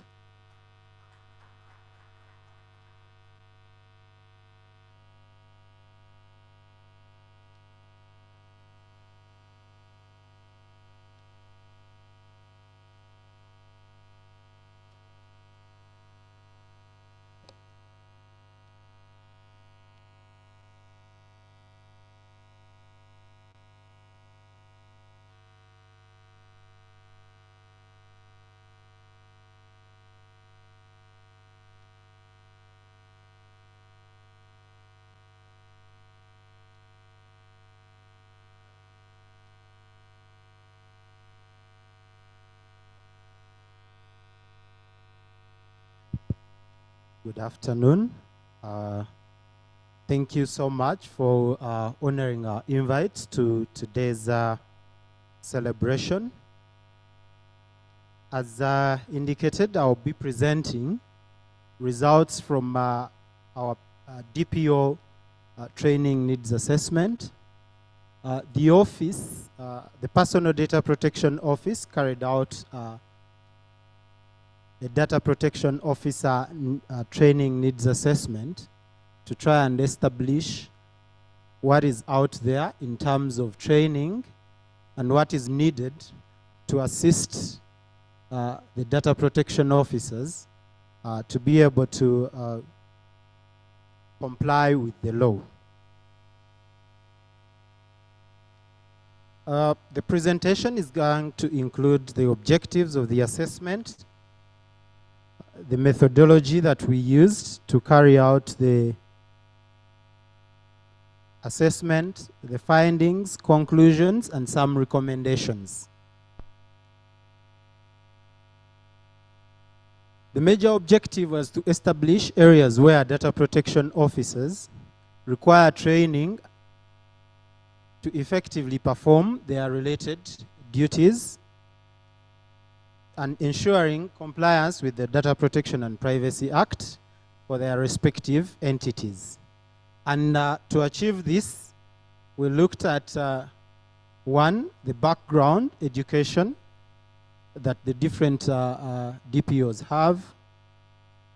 We also needed to understand the involvement of the different data protection officers in governance of the data protection and privacy activities. We wanted to also establish whether the DPOs are involved in the development and implementation of the data privacy programs in their respective organizations, and also establish the understanding and knowledge of the different DPOs in line with the key aspect of records management, audit, and assessment, because these play a key role in compliance with the law. How did we do this? One, we employed statistical sampling. Particularly, we used a simple random sampling technique. And this was from the registered DPOs that we have. At the time, that is November last year, we had 510 registered entities. So we had 510 DPOs to select from. Using the simple random sampling technique, we were able to send out questionnaires to 220 data protection officers, that working as our sample space. And from that, we received 212 responses, turning out to be a 96.3%.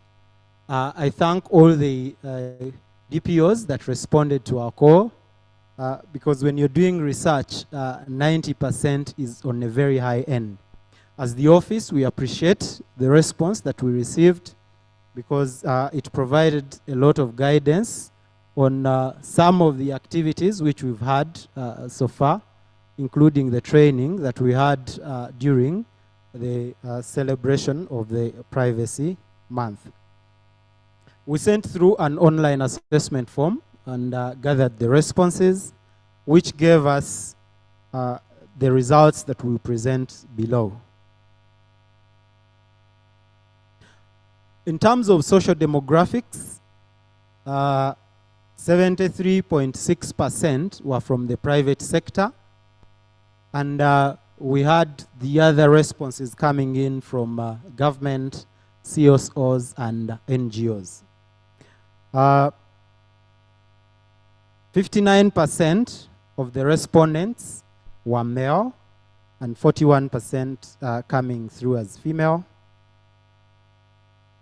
23.6% of the respondents had the designation of data protection officer as their primary and only job.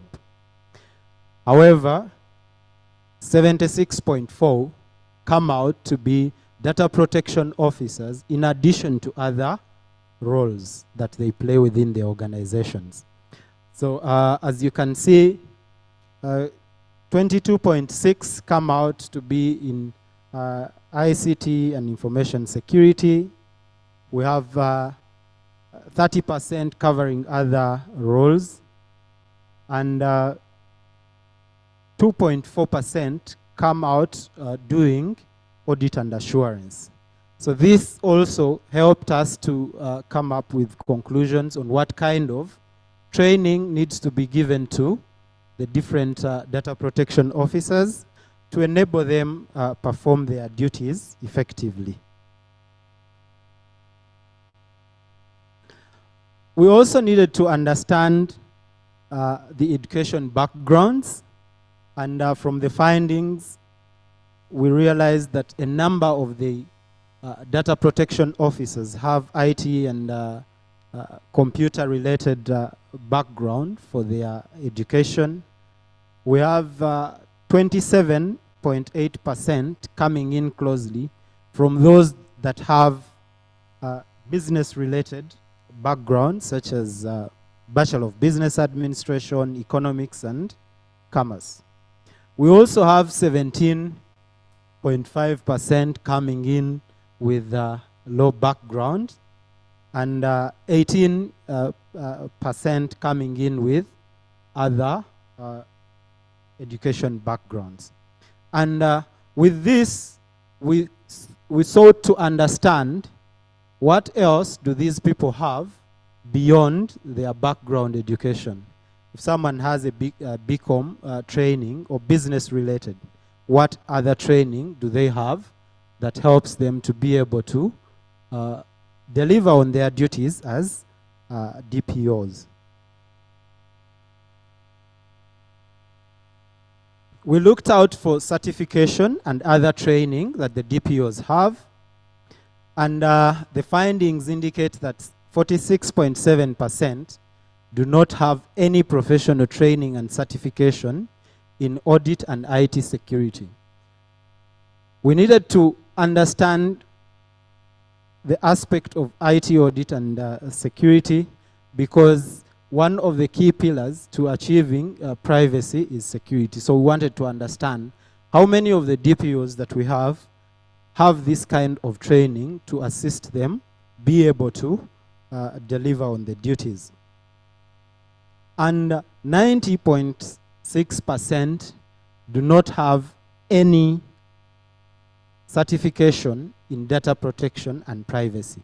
So we did not have so many of the DPOs that are certified in the different certifications that are available for data protection and privacy.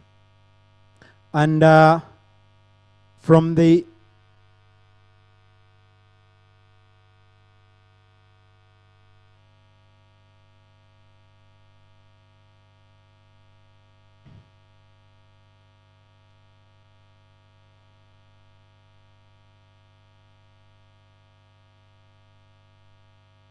sorry about that.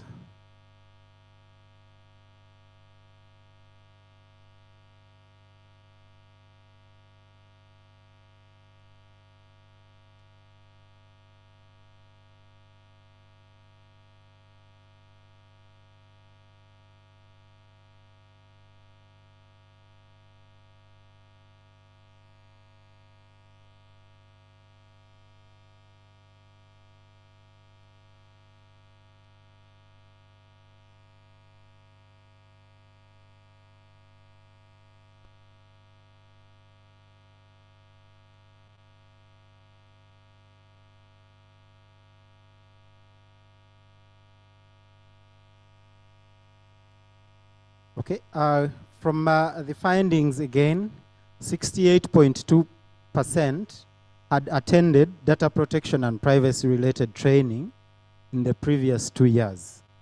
And of those that attended data protection and privacy related trainings, 78.5 were facilitated by the PDPO.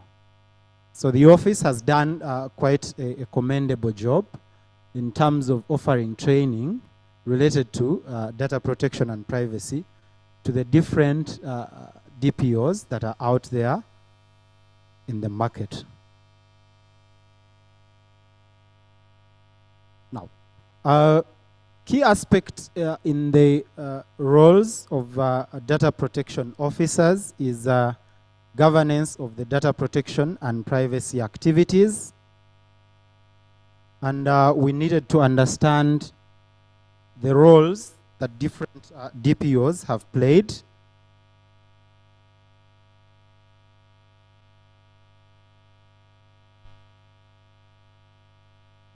Apologies, the display is disturbed.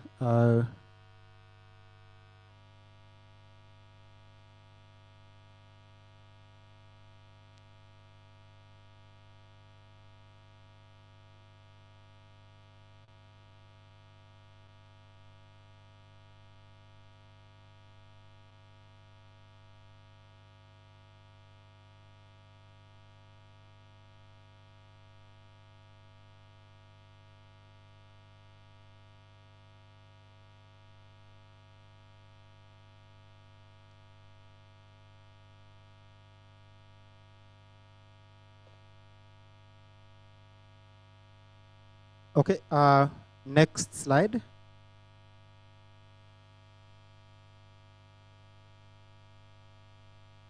In terms of governance and of data protection and privacy activities, we needed to understand in terms of their daily activities, the different data protection officers. Who do they work with? Remember, there are different departments within organizations that are involved in the data life cycle.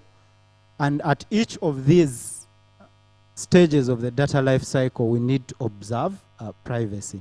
So we needed to understand, in executing their duties, do the DPOs consult and work with other subject matter experts within the organizations?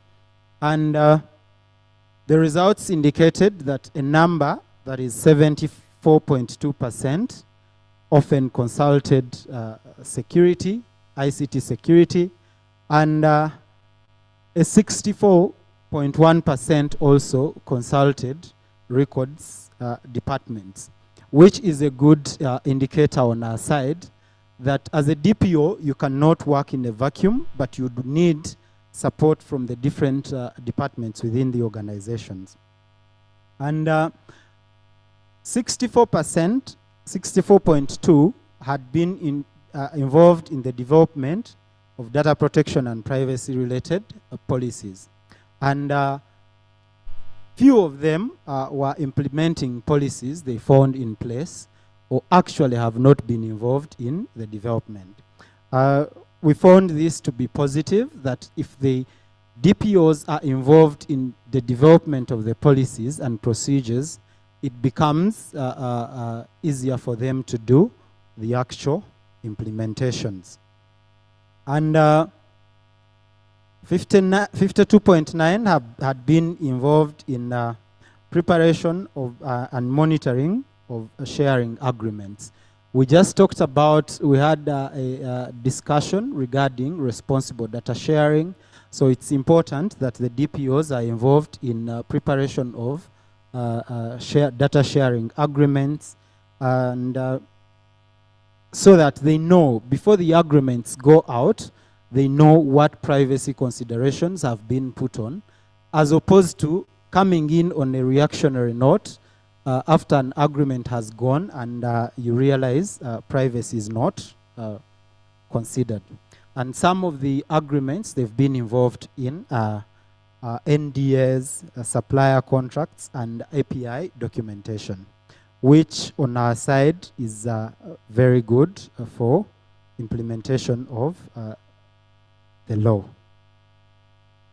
Next, awareness and training. It's important to have awareness and training for both the data protection officers as well as the staff.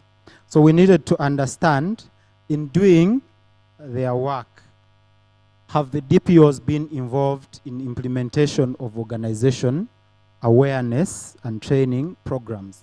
And this we did not look at only awareness and training for data protection and privacy, but we looked at the entire awareness for whatever aspect. And 48.1 responded yes, they've been involved in development of awareness programs and actual implementation.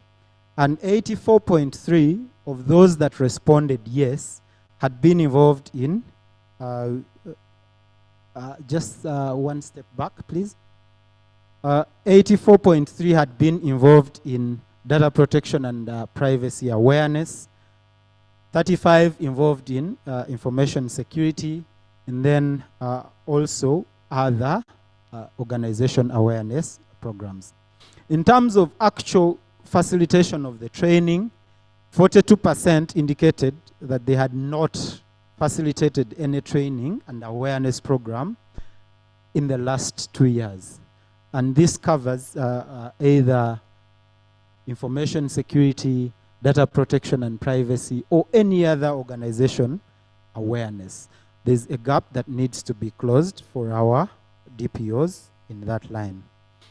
Next is key in the management of privacy, which is records management and retention. Next slide.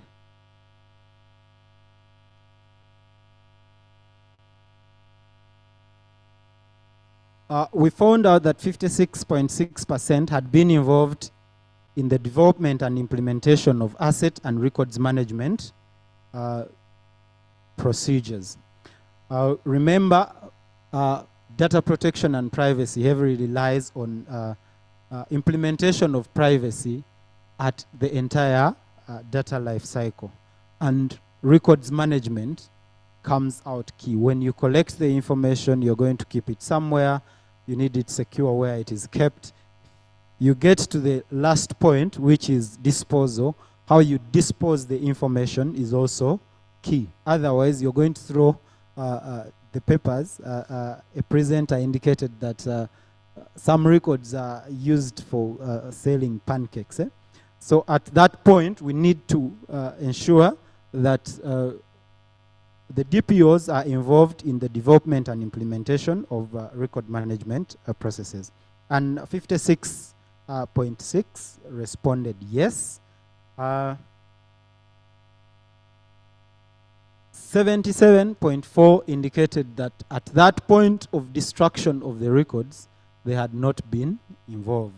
So it's important that we complete the entire life cycle. You need to be involved to see the destruction of the records, be it digital or manual, as a person in charge of privacy. 77.8 indicated they had been involved in working with records details of persons, such as data entry, analysis, and reporting. So again, I'll refer back to the data life cycle. Data goes through a process of collection, use, sharing, storage, and destruction. So the DPOs need to have a certain role with the records in terms of data entry, analysis, and reporting.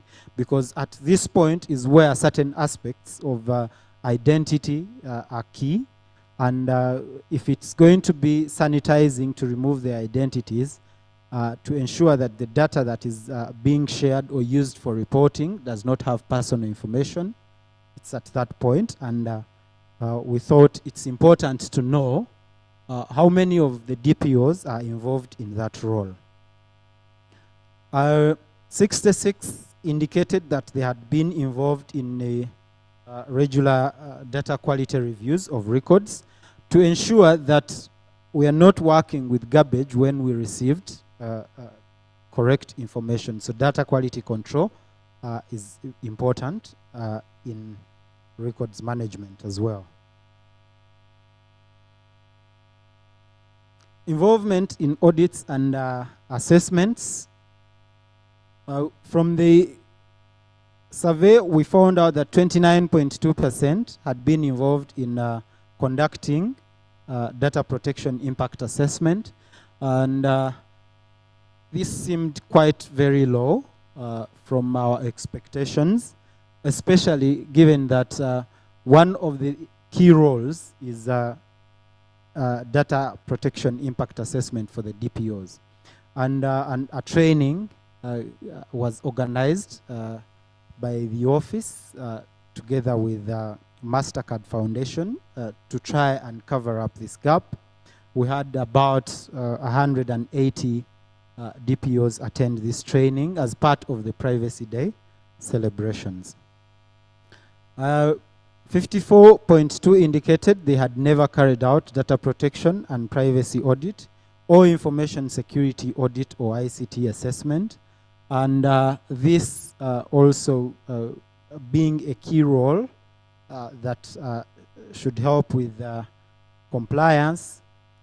A training was organized as well during the Privacy Month to cover up on the security gaps.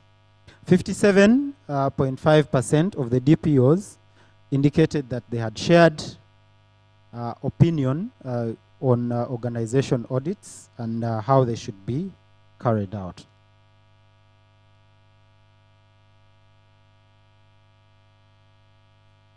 Next, among the roles that we expect is breach and complaints management.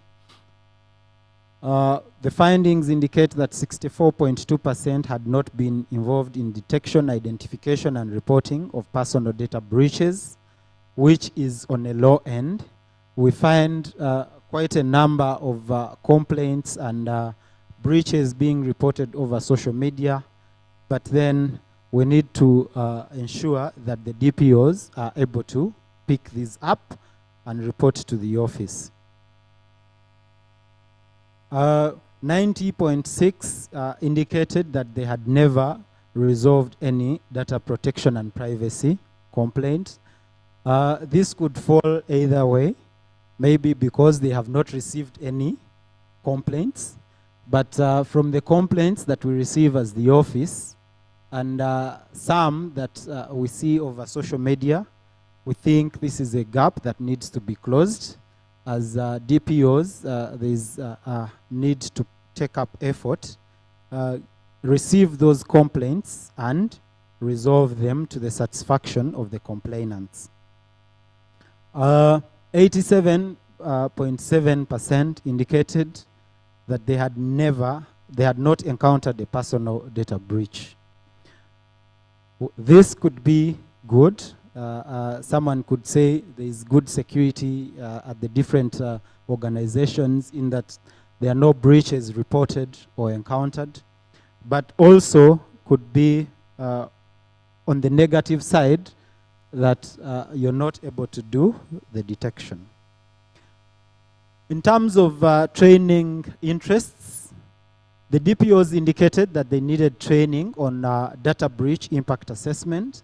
And as earlier indicated, we had that training carried out, and about 180 attended. Cybersecurity tools overview. There is a knowledge gap in the cybersecurity space.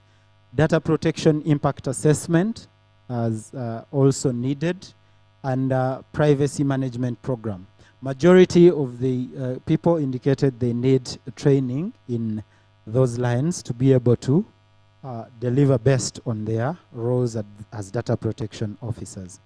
We have organized 2 sessions, one on impact assessment and cybersecurity, and as an office we'll continue to carry out more in that line.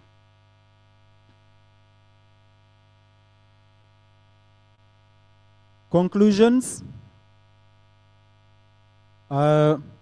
Almost all DPOs did not have any certification in data protection and privacy. A good number had attended privacy-related training, provided by PDPO. We provide the training, but we do not provide the industry certification. So that's something that can be taken up by the different organizations and deliver certifications to the data protection officers. There's also an observation that there is limited knowledge required to develop and implement privacy management programs, and without a proper privacy management program, it's going to be very difficult for one to deliver on their roles as DPOs. We also observed that where DPOs consulted with internal subject matter experts, their knowledge of what the law requires of them in this particular area was high. So it's on a positive note that during the consultations or where there is need to consult, the DPOs ran to the correct subject matter experts as observed from the findings collected. We also observed that the majority of the DPOs have not been involved in conducting data protection impact assessments, and majority had not carried out any data protection and privacy audits.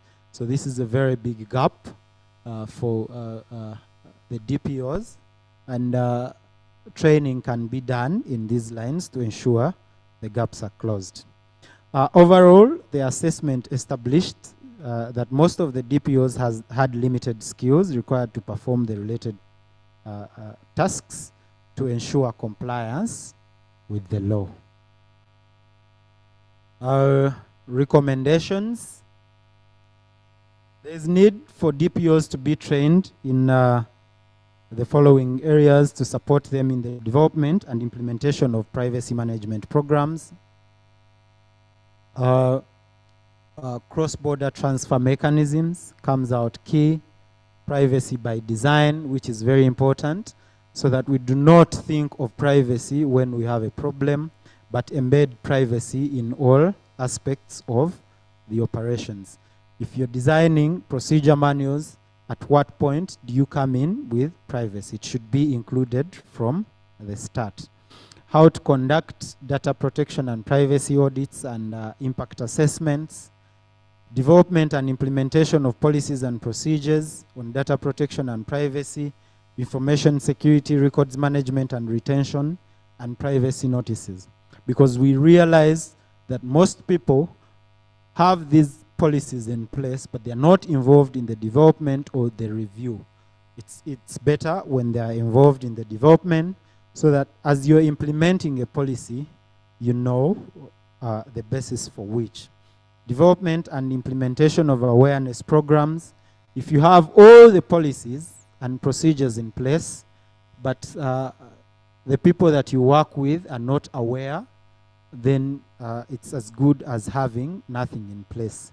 So it's important that the DPOs get involved in development of awareness and training programs, and not to only develop the programs, but carry out the training itself, so that you keep the staff aware of their obligations in their day-to-day activities.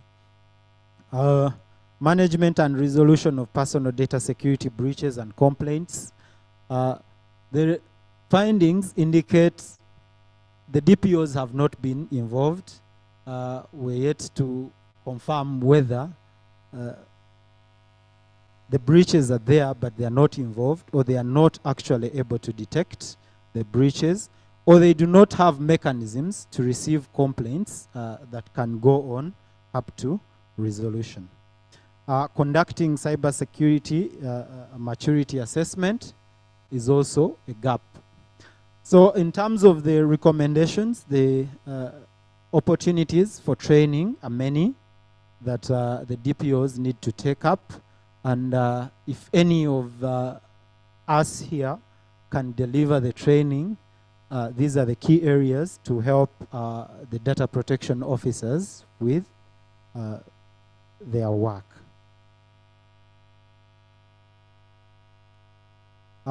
Recommendations to the office: we should encourage DPOs to obtain certification in data protection and privacy and information security to advance their skills required to effectively perform their tasks. And as a PDPO, a recommendation is to develop and publish guidance notes on the following: designation of a data protection officer, highlighting skills needed to perform the role. This comes out because we noticed the different diversity in backgrounds and training, and what additional skills one needs to have to qualify for that role. Cross-border data transfer mechanisms under the Data Protection and Privacy Act of 2019. The office needs to work on this so that the data protection officers are better guided on how this is done. Thank you so much for your attention. This is the report, brief findings from the assessment. Thank you. Thank you very much, Mr. Stephen. A round of applause for Stephen. Thank you. Now, ladies and gentlemen, for our next speaker, allow me invite the ED of NITA, Dr. Hatwib, to give us a few remarks. A round of applause for him.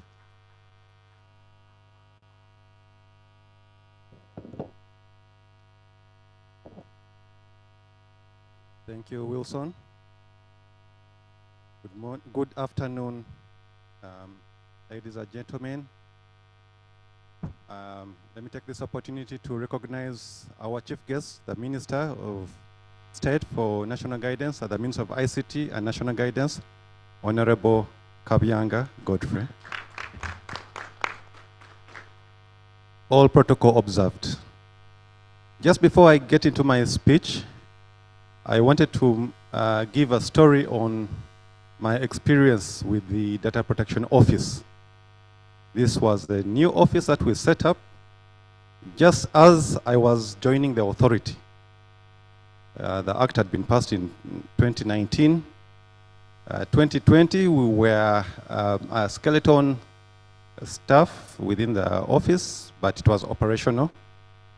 And then we had one of the biggest, I'd say, cases to handle. I've been seeing the statistics here. They don't look good, but we are starting with this, the learning curve. We hope to improve those statistics. But one of the complaints I got was from one agency, I don't know how to mention which, where there was a big investor who wanted to capture all the data of the agency plus personal information. And NITA had come in and blocked the investor. So the investor got annoyed, made many calls. This is someone from, well, from an advanced country. They flew in their CEO and lawyers all ready to attack NITA. They called me over the weekend, come to office, you need to sort this matter. There's a complaint of this investor. You blocked him from proceeding with the project. I sat down with the investor and I asked the investor, would you have done this in your country? Would you have taken personal information without the consent of the individuals? And of course he had no answer. And we gave him the law, the data protection law, and I'm happy that the project proceeded after him being compliant. And I would like to thank the office under the stewardship of Director Stella Alivatese for steering that disaster out of harm's way. Thank you, Stella. So my experience with data protection and being compliant started from day one in NITA. So on this day, I'm honored to be speaking to you on this year's Data Protection Conference. This is the second in Uganda, and we are recognizing the Data Protection Day, which falls on the 28th of January, but we were not available that day, so we will recognize it today. The theme of this year's Data Protection Day is Think Privacy First. And this office is important because of the data protection and privacy compliancy. Because data protection and privacy compliancy is a driver for social economic transformation.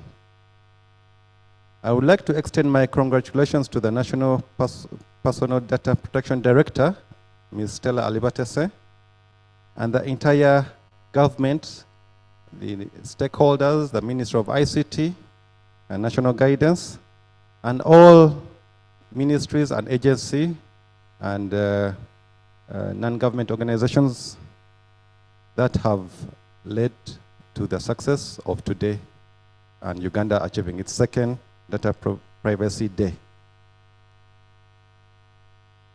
This important day serves as a reminder of the significance of protecting personal data and ensuring individuals' privacy in today's digital age.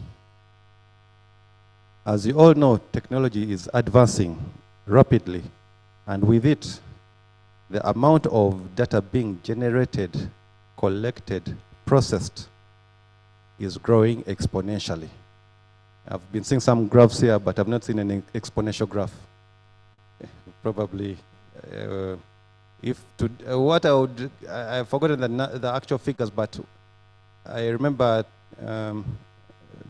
back when I was in academia, we analyzed data that had been collected in 1 year, and it was more than all the data that had been ever collected ever since data was in existence, or people began collecting data. So you can imagine in just 1 year, that information has surpassed all the data that was collected in all other years and beyond.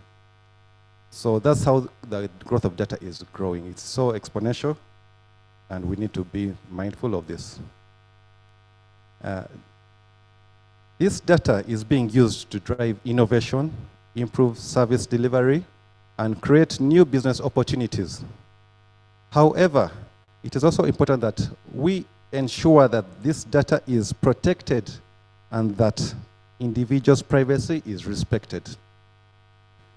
At the National IT Authority of Uganda, NITAU, we are committed to promoting data protection and privacy compliance in the implementation of government-wide IT infrastructure and e-government service systems. This is done by ensuring the safety. This is done by ensuring the safe, secure use of technology in digital infrastructure, systems, and services throughout our directorates. And in one of the directorates, we also ensure specifically that this data is secure. This is under the Directorate of Information Security. In addition, we are also working closely with the Personal Data Protection Office to raise awareness among government agencies about the importance of data protection and privacy compliance. This includes providing training and guidance on best practices for data protection and privacy compliance. In conclusion, I would like to reiterate the data protection and privacy compliance. I would like to reiterate that data protection and privacy compliance is essential for social and economic transformation. At NITAU, we are committed to playing our part to ensure the safety and secure use of technology in Uganda. And with that, I would like to invite the representative of the permanent secretary. She's not available. She's not able to join us due to other commitments. But Mr. Kenneth Bagarukayo will be representing her to share her remarks. Thank you.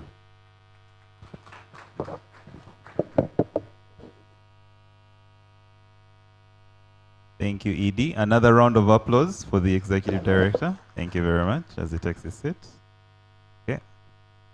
Thank you, Edie, for invitation, and thanks to the team at the DPO, PDPO.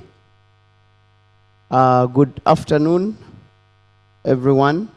Honorable Minister of State for ICT, Honorable Kabyanga, the ED, Nitayu, Dr. Hatwib Mugasa, the Personal Data Protection Director, Stella Alibatese, and all dignitaries, all protocol observed.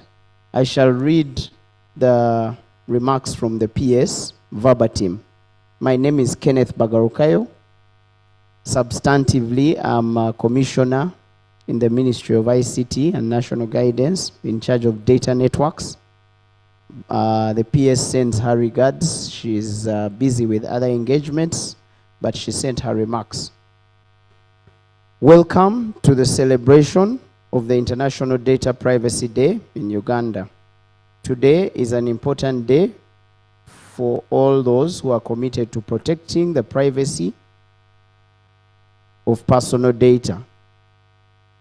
It's a day to reflect on the importance of data protection and privacy in our society and to celebrate the progress that the ministry and the Personal Data Protection Office have made in this area. As the Ministry of ICT and National Guidance, we are proud of the accomplishments that the Personal Data Protection Office has achieved in its 1.5 years of existence. We've laid a good foundation in ensuring that individuals' rights are respected and that their personal data is protected. However, our work is far from finished. As technology continues to advance, as you heard from the ED, and the digital landscape evolves, personal data has become a very, very increasingly valuable asset. As you heard previously, most companies are using personal data for uses not for which it was collected, mainly for financial gain.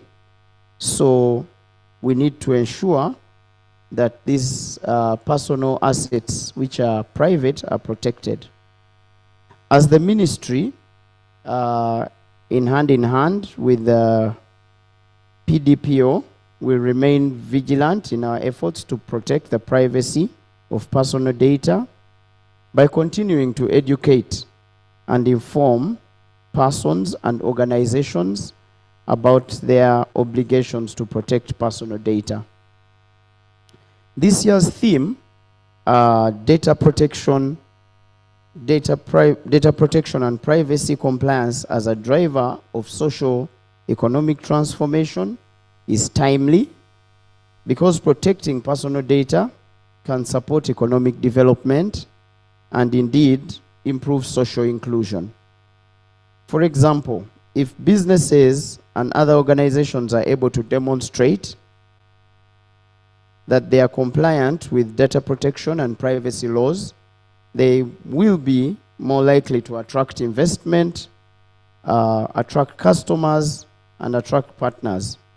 This can help drive economic growth and also support social inclusion by enabling more people to participate in the digital economy, which is in line with government objectives as enshrined in the National Development Plan 3. The PDPO has developed a variety of tools and resources to support compliance with the Act. There are a few examples listed. One is the automation of registration and complaints resolution. This automation has helped the office register over 1,300 businesses, government bodies, and other organizations. And indeed, the ministry issued a circular in 2022 reminding government bodies on their requirement to register under the Act. And thanks to the ease of lodging complaints through the online platforms, the office has received over 3,300 complaints, and they are being attended to. Number 2, training and educational programs. The PDPO has conducted more than 160 sessions to educate businesses, government entities, and other organizations on their responsibilities under the Data Protection and Privacy Act. These sessions also provide practical guidance on how to comply with the law. A report in November 2022, a survey was conducted to establish the needs of the data protection officers. You just saw a presentation on the report, and this report will be launched later today by the Honorable Minister. Number 3, compliance tools and resources. The PDPO has provided businesses, government bodies, and other organizations with a range of tools and resources to help them assess their compliance with the Act. And those tools are available on the website of the office. Number 4, compliance audits. 10 entities that process personal data on a large scale and are market leaders in their respective industries were audited to assess the level of compliance with the Data Protection and Privacy Act. Supporting compliance is not only the government's duty or the duty of the PDPO, but it's our duty all, not just government, private sector, academia, and all stakeholders. We therefore encourage all of you to consider the role that you play in protecting personal data, whether you are in the private sector, a government employee, a private citizen. Each of us has the responsibility to respect the privacy rights of others and to protect personal data. By working together, we can create a culture of compliance with the Act that will drive social and economic transformation in line with this year's theme of celebration.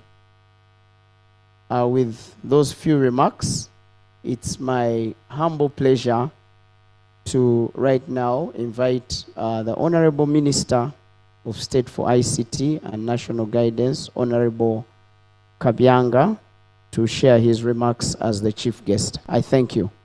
A round of applause, ladies and gentlemen. Thank you, Mr. Kenneth, for delivering that wonderful speech. A round of applause as he takes his seat. Thank you very much.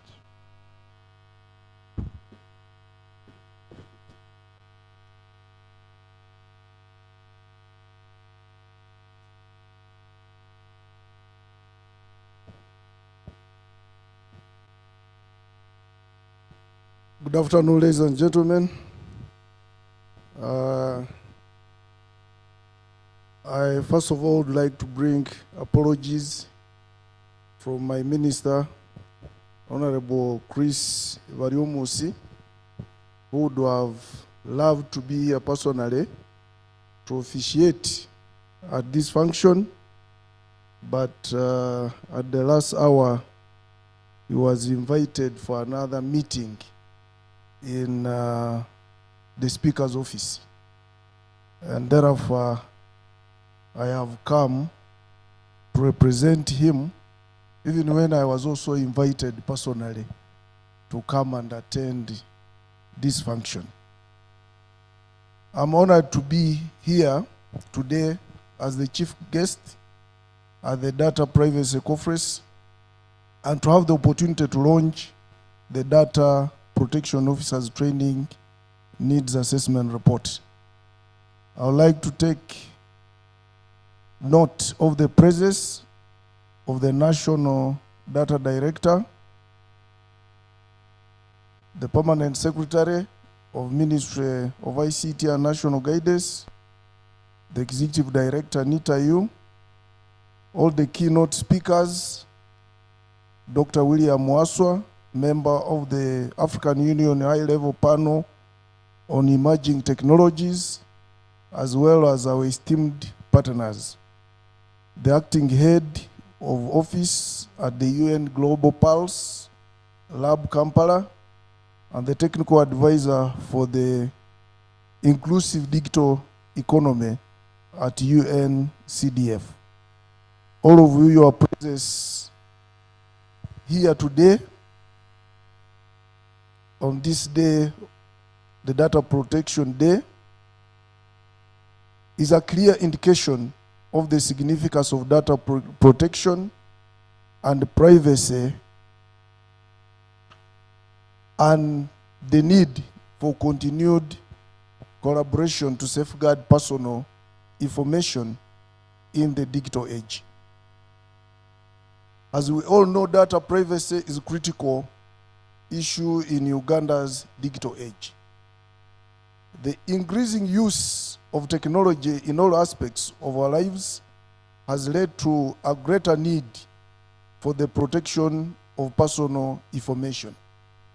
The government recognizes the importance of data protection and privacy and is committed to ensuring that all citizens have access to the necessary tools and resources to protect their personal information.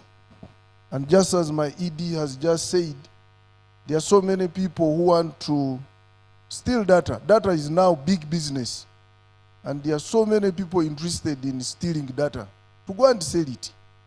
Even sometime back during COVID, some company came to wanted to give assistance. And they wanted data. They wanted telephone numbers of the poor in one of the regions. And our regulator, UCC, gave them permission to get that data from one of the telecom companies.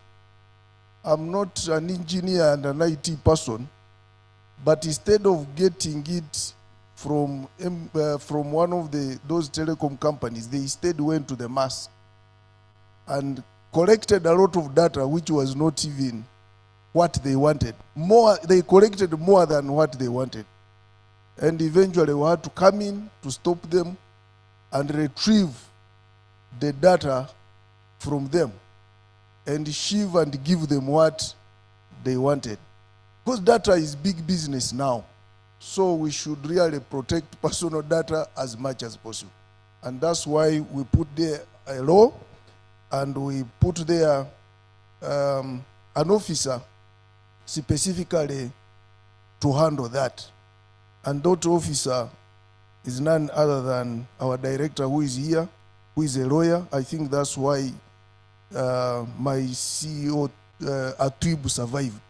When those people came with the lawyers, he also went with another very tough lawyer in the name of Stella. The launch of the Data Protection Officers Training Needs Assessment Report is a significant step towards achieving this goal. This is especially so because data protection officers are the focal point of contact on data protection matters in their organization. Therefore, training them enables them to transfer the knowledge to the organizations, thereby increasing the level of awareness and compliance. The report is timely as it provides valuable insights into the current state of data protection and privacy training in our country and highlights the areas where additional resources are needed. It also serves as a useful tool for organizations and individuals to improve their data protection and privacy practices. And I would like to assure you that we are going to give you more resources, to give more resources to this office, but we also appeal to partners to give us more resources. I think the Baganda are the ones who know how to utilize what they have been given. When you give a Muganda, he first keep it in the armpits and say more. They mastered that and I think we are going to borrow a leaf from that culture. So our global, please, we have finished this now more. We need to do more needs assessments and more training. Furthermore, I would like to express my gratitude to the UN Global Pulse for their valuable contributions in presenting on the topic of the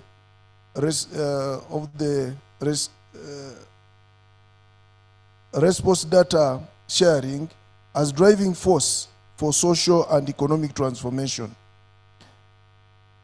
Responsible data sharing has the potential to unlock many innovations and enable secure and seamless sharing of data among government bodies, bringing public services closer to the people.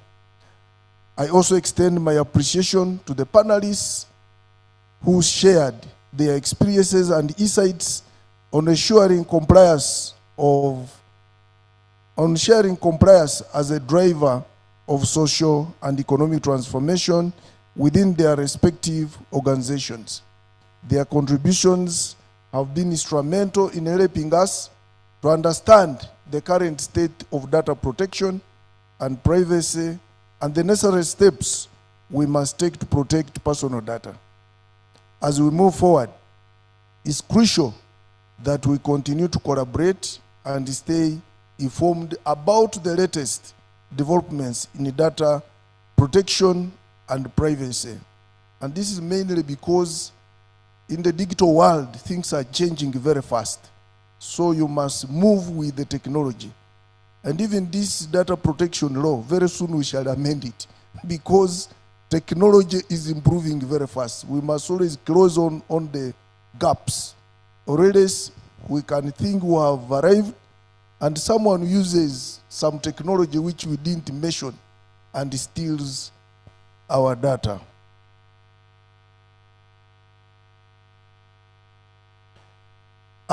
On our part as a Ministry of ICT and National Guidance, we shall continue to provide the necessary support and guidance to the Personal Data Protection Office to ensure that they have the necessary resources and tools to deliver the mandate given to them by the Data Protection and Privacy Act 2019. Once again, I would like to thank you all, of you for being here today to celebrate this Data Protection Day and also receive this report, and for your ongoing efforts to protect personal data. I say all this for God and my country. I thank you very much. Thank you very much, Honorable Minister. A round of applause from all of us for the Honorable Minister. Sorry. The next activity, Honorable Minister, if you may allow, is signing the DPO training needs report. There is a dummy. I will invite the PS, the ED, NITA, the National Director, to kindly step on stage.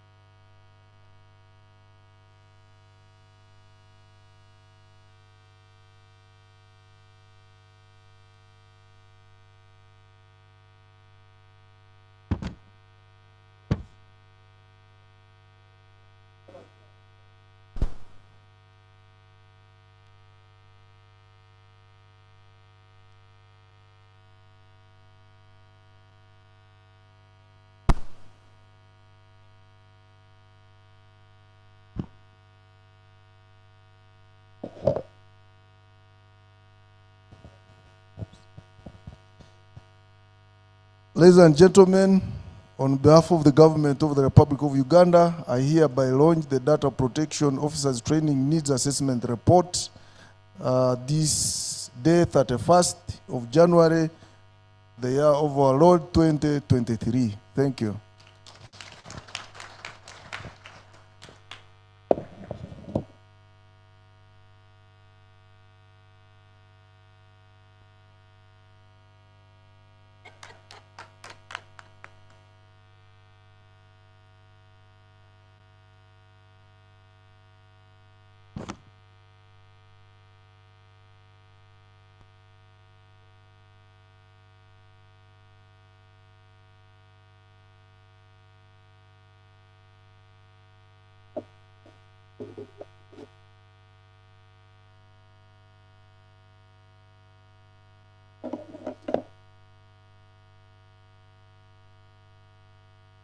Thank you very much. Ms. Stella is going to hand over the report.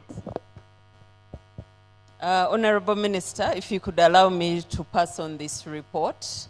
As you indicated in your speech, it's very insightful on some of the support we must provide data protection officers to be able to implement their roles within their own organizations. A round of applause. A round of applause. Thank you very much. Thank you very much. Ladies and gentlemen, as the Honorable Minister takes the seat, we have now come to the tail end of our program. We're going to have the national anthems, and what will be followed will be lunch. Lunch, we will give out coupons, so kindly stay for the lunch, and yeah, let's close it. Let's kindly all be up and standing for the closing anthems.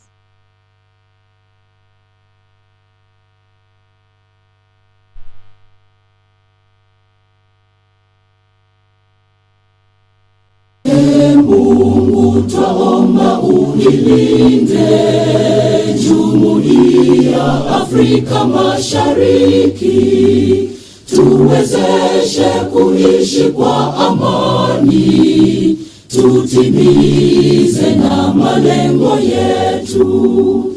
Jumuiya yetu sote tuilinde, tuajibike, tuimarike. Umoja wetu ni nguzo yetu, idumu jumuiya yetu.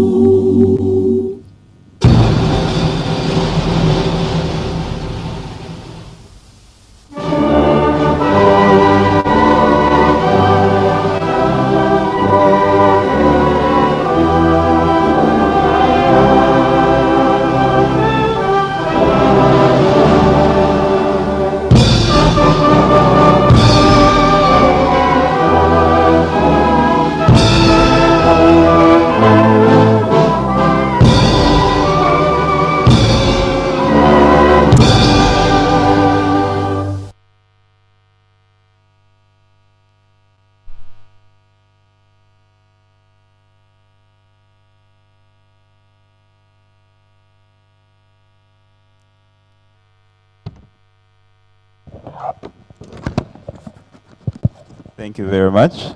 Honorable Minister, allow me invite you for a group picture just in front here with the ED, the UN Global Pulse Lab, Ms. Stella, Ministry of ICT. Let's kindly take a photo in front, and thank you very much.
Ladies and gentlemen, the lunch. Sorry, DJ.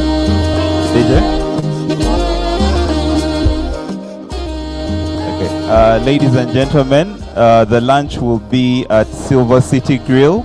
I think it's 2 floors below here. You will pick the coupons at the exit. That which was now the entrance anyway. You will pick the coupons at the exit as you go down. Thank you very much. Thank you all for coming. It's been a pleasure from all of us at the PDP office and NITAU. Thank you all for coming, and we hope you've learned as much as we have. Thank you very much.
Chino, Chino, Chino,